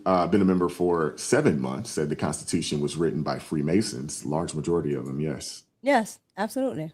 And shout out to Rosa Jones. Hey, Miss Rosa, how you doing? $2 super sticker. Appreciate the support this morning. And with that being said, we appreciate you guys, man. Thank you guys so much. For pulling up and hanging out with us this morning. Thursday, we're right back at it with the call-in show. So we'll open it up, allow you guys to call in. I think we're going to do a raffle as well. We're going to give away one of Michael Hancock's books, The Rules for Restoration, signed copy. So I think we're going to give away 2 of those on Thursday. I think that'd be pretty dope. And I'll think of something else. Maybe we'll give a t-shirt away or something on Thursday. Oh, shout out to Hunter coming through. $10 super chat says won't be long now before we start seeing the Dune movie come to reality and people are trying to extract water from blood. Goodness gracious. You got 2 other ones, Wise. Oh, okay. Hold on. All right. DB Smooth, $2 super chat says or build Desalination plants. Desalination plants. Okay. Is that possible? How expensive? It's expensive, but people are doing that, and especially in other countries and other places, they are doing that. Yeah. Okay. When you say $1 million expensive, couple $100,000 expensive, 500 million to $1 billion in capital expenses. So 500 million. 500 million to $1 billion because you got to cover $1 to $2 per gallon of daily production capacity. So if the water costs $360 to $580 per 1,000 gallons, it's a very expensive water supply alternative. Or you could go back to the Boy Scouts and remember how they taught you to purify water. Get you a well. That you right about that. Get you a well. It'll purify itself. Shout out to William Mason, $5 super chat says, at Dave, you're right, but actions of our government's actions say otherwise. I'm highlighting actions. Okay. My uncle says, buy politicians. Yeah. Buy the politicians. Yeah, absolutely. Uncle Claus said, buy the politicians, buy the politicians. That's it. It's only the hell. Shout out to Tamika Hodges, $10 super chat says, I missed this talk so much. It is important that we get our information from the right places. We have all we need to pull ourselves out of this mess we are in. All right, Tamika. Yeah. And Wise, you said a good book on one of your videos. Who Moved My Cheese? Oh yeah, Who Moved My Cheese? That's a great book. I have that book. Yes. Oh man, Who Moved My Cheese is a phenomenal book, man. It's really small, real teeny tiny book, but very powerful. Very, very powerful. You could read it probably could read it today in about maybe 30 minutes. In one dump. If you Yeah. got to take a crap, that's the book. It's a one. You It's know a what? one dump. Oh my gosh. Oh, so I'm the only one who read. Oh, so wait. Oh, Crystal, you sitting up here reading. You reading the Lysol on the toilet, talking about context under pressure. I read actual books on the toilet. I don't have to read. Oh Lord. I don't have to read. I have healthy bowels. Audio books. I have healthy bowels. Healthy bowels. They just flows right out, huh? You got a squatty potty, huh? It's definitely worth checking out, man. Crystal about to have a prune cobbler. That's why you can't have a man. You over here making prune cobblers, men one piece. Prune cobbler? Hey, you making prune cobbler. Did I not say it's time to unbig the back? Did I not say that? You did say that. Okay, Yeah, then. she said over she's here drinking working on Smooth Moves tea. unbigging the back. Exactly. People still trying to get an understanding of what that means. Unbigging the back. Means what does that mean? Listen, have you ever seen my fat pictures, Wise? Oh, of course, yeah. Well, yeah, that's what it means to unbig your back. Can I just say this real quick for everyone that's in the comments says, Crystal, you need to stop eating so much. I don't eat a lot. First of all, this is called an autoimmune disease. That is what because the diet don't work the same. But and I'm it's telling racism. you, it's when you have autoimmune disease, you have inflammation in your body. What do you want me to do? I'm even trying to get all this under control. So water, we're gonna do an alkaline water fast, and we're gonna put some okra in the water, and we're gonna put some Gale in the water and a little bit of lemon. You'll be all right. And some clove. Clove. Well, I've been doing like turmeric, that golden milk at night to help with the inflammation, to bring it all the way down. That sounds like some of that Dick Gregory.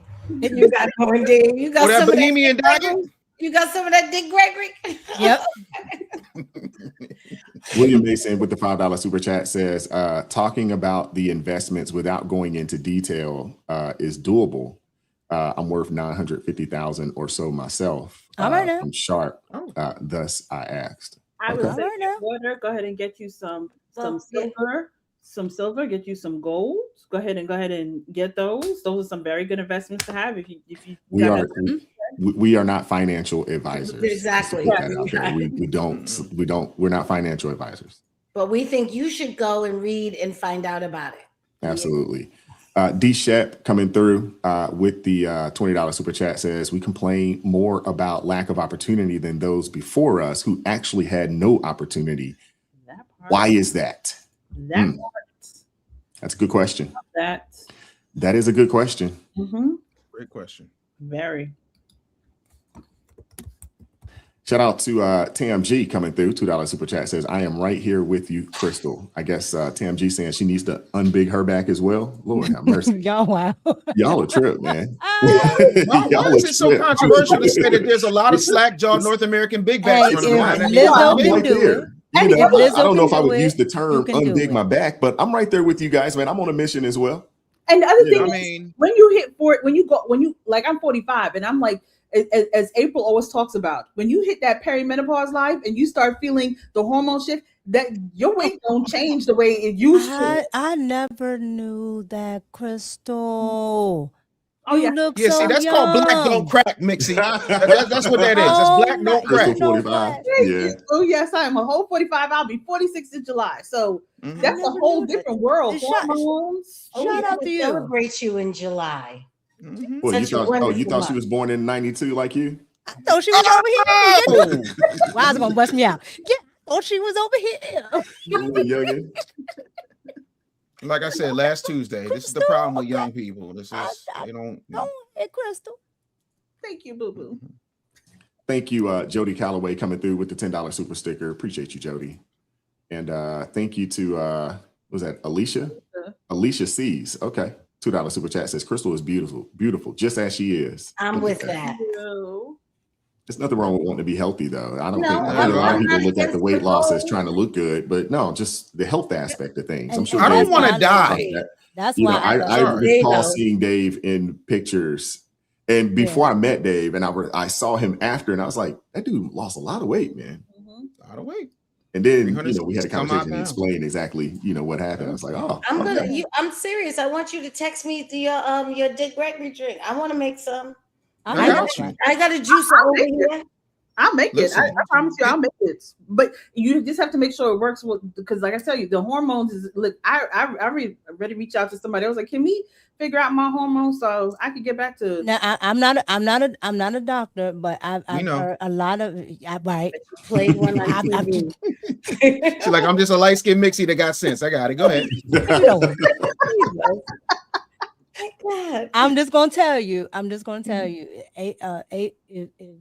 If you can get HRT, I'm thinking about it. That I've Immediately. I've seen so many women just in the the 45 and up. I'm telling you, it's a help. It's a blessing. Yeah. HRT and some peptides. Listen. Tell it. We in 2026. We are not our ancestors. We got technology. Use it. Use it. Absolutely. So what is the name of the book? I think we were talking about Who Moved My Cheese. Who Moved My Cheese. Yeah, Who Moved My Cheese. It's actually and really after you good read Who Moved My Cheese, you should get the Real Black Agenda. I know that's right. Go and check it out. Available at the link in my bio. It's a phenomenal book. You should read Go it. check it out. It's got some content in it. Come on, Chris. I mean, come on, Celeste. Come on, raise it up. Where is it? I was looking for Celeste. Dave, I don't. It's not on the desk. What? There's too many black people talking. I said, what you doing this Friday? You said. Friday I'm having a wealth masterclass. Link is in my bio. B probably put the link in the description. I need y'all to come Friday. It is free. I need y'all to pull up, not like AOC, and don't pour me no lemonade because I'm not drinking it because I don't trust AOC lemonade. But I need y'all to come if you're trying to build your business, if you're trying to grow, if you are still hoping for reparations, but actually want to do something tangible for yourself while waiting for reparations. Come on through. I'm gonna show you how to get this money. I'm gonna show you how to take your situation and make some money with it. So come on through. It is live. I'm not ducking no smoke. I am not ducking no questions. What Jesus said right before he rode into Jerusalem wise? What is that? Bring me that ass. So that's what I want y'all to do at this wealth. That's what it's in the Bible. I am what dying over. He said, "Bring me that." Oh my God! It's so, like I said, it's a wealth masterclass. It is free to register. Spots are going quickly. It is this Friday. I am giving you absolutely everything I have learned from going from homelessness to homeowners. So you're going to enjoy it. Please come through. And Sister Celeste has an amazing book as well. Yeah, check out. Go and check out the Ass Backwards Way to Move Forward. It's over on Amazon. Celeste Duffy. Go check it out. I know a lot of you guys, and if you want it signed, I'm sure you can get it signed. I'm going to send you my P.O. box. Yeah, I've been waiting on that for a week now. Yeah. Well, first of all, you were laying in the sand somewhere, so. Oh Lord! Damn! Men can't even rest. See, black men can't even lay on the beach and fry. You absolutely cannot. The email isn't shut. You know what I'm saying? The text still works. Okay, well, I'm thanking you for that. And you could have emailed me last week. B put something in the chat, so I need to send you something. Since you want to put me out here on black. Well, he got to put us out. He didn't put me out. Everybody know. Yeah, I want you to know this is why I'm strong. It's okay. It's okay. It's all right when they do me. That's right. That's why they're asking for bubble wrap. It's for you, Wise. They see how you treat me. Damn. Well, I was just saying. I was like, hey, the email still works. The text still works. So we've been waiting, but hey, guys, as soon as I get it, you guys will get a hold of it. It's coming today. Thank you, Tam G. Thank you, Tam G, for the $2 super chat. Says women's hormones do this to us. It really does. Absolutely. B Wise $10 super chat says y'all are more blessed than you know. Oh, I'm extremely blessed. Ridiculous. Over here. Thank you. Thank you to Dr. Tam coming through. $2 super chat says I used to weigh over 400 pounds. Now I'm 240. All right now. All right. That's a 160 drop. I'll take that. I did 362. I love it. Let's go. Danielle Manning coming through. $2 super chat says name of the book, Brother Wise. Who Moved My Cheese? Go check out Michael Hancock as well. Michael A. Hancock, Rules for Restoration. Phenomenal book. If y'all guys hadn't watched the interview, go watch the interview, man. It's dope. It was good. I have watched it myself. I had to go back. I was watching. I was like, oh, man, look at this. Like, man, this is actually pretty good. A lot of times when I do those, I just shoot it and then it gets edited and then it gets uploaded and it comes out shortly after. I don't take the time to go back and watch it. I just move on. Really? I like rewatching. Like if I do an interview, I like rewatching it, seeing if if I'm very interested in it. I think other people would be interested. Yeah, I mean, once it comes out, I'll watch it. But typically, I'll shoot it and then it gets sent to the editor. He's doing his thing, and I'll watch it when it's that time, and I'll go back on. And I actually watched the whole thing. I was like, man, I'm actually interested in this conversation. This was good. Love it. Shout out to Ebenezer coming through. $2 super chat says, God bless you all. Appreciate you, Ebenezer. God bless you as well, brother. And William Mason, $5 super chat says, why join a wealth class when y'all can't elaborate on investing in water? For real though, thought it was a layup for y'all. We can't. I can't elaborate on investing in water because some of you will then go take the clip and say, "Look, she told me to do it." I have since y'all like talking about degrees, I have a master's in accounting and mathematics. I could tell you a lot, but I don't. I'm giving you what's called a layup or help. Exactly. It's free. Yeah. And by the way, the person that's having the wealth class didn't tell you anything about water, but even I have a water investment. So at the end of the day, sir, since you're worth $900,000, why don't you take 10,000 of it, buy yourself a scooter, and ride off into the sunset? Golly, Dave. Because some of this is ignorant. I mean, I appreciate the money, but it's like, you can't even do that. Bro, you can't even afford my taxes, respectfully, sir. So just please just pipe it down a bit. That's all. I just live on the water. Hey, support my brother Rolando as well. Yes. I want to put his GoFundMe down in the chat. If you guys, feel so inclined to help this brother, support him. And he's trying to get his grill fixed. So help him out if you're more than willing to do so. That links in. Do we have any black dentists? Do we have any black dentists that could go up in his grill and fix it for him and help him out? Absolutely. That's all I'm saying. Let's find and that's sad that insurance doesn't cover this stuff. And this is what I mean. This is what I mean. Yeah. Spend a lot of money, man. A lot of money. It's crazy. A lot of money. Dion asks what's wrong. Hey, Dion, click on the GoFundMe link and it'll give you the full information and details of what happened and what's going on with him. He's alive and he's healthy, but he needs some help. So if you could, that'd be awesome. LJ said a gold grill. Golly, LJ. Oh, LJ, I love me some LJ. Like really, LJ, a gold grill. Invested. Oh my gosh. Yo, never LJ either. I love it. Y'all are a trip. All right, we're gonna get out of here. It's 11:30, and I gotta go pick my car up. Appreciate you, Dave, for pulling up today, man. Always keeping it cool and keeping it funny. Celeste, thank you so much. Crystal and Mika, man, thank you guys so much for pulling up and hanging out with us today. Everybody that supported the channel financially, shout out to you guys. Thank you to the Blues, B, LJ, Deb, Zeph, Lori Otteson, Dion, Nanny, all of you guys. Thank you guys so much for supporting or helping to keep things peaceful in the chat. We do appreciate you guys. A couple more super chats before we get out of here. Look at that. Insurrection coming through with the $5 super chat says, why does Justin Pearson reminds me of that Boondocks episode when Huey went to visit his childhood friend Cairo? Hey, there are a lot of situations that are coming out from the Boondocks. Did y'all see the dude rapper, you know what I'm saying, looking like Huey with the halter top on? Y'all see that? Like, yo, it is crazy, man. Yes. A lot of this stuff, I remember watching that show, and it's like, man, I think he's going too far, man. This stuff is happening. Yep. It's actually happening. It's crazy. It's crazy what's going on, man. Oh my God, that's too funny. Hilarious. Dr. Tam G with the $5 super chat says, Brother Wise, can you send some of my super chats to him to help? Just wondering. Yeah, I can do that.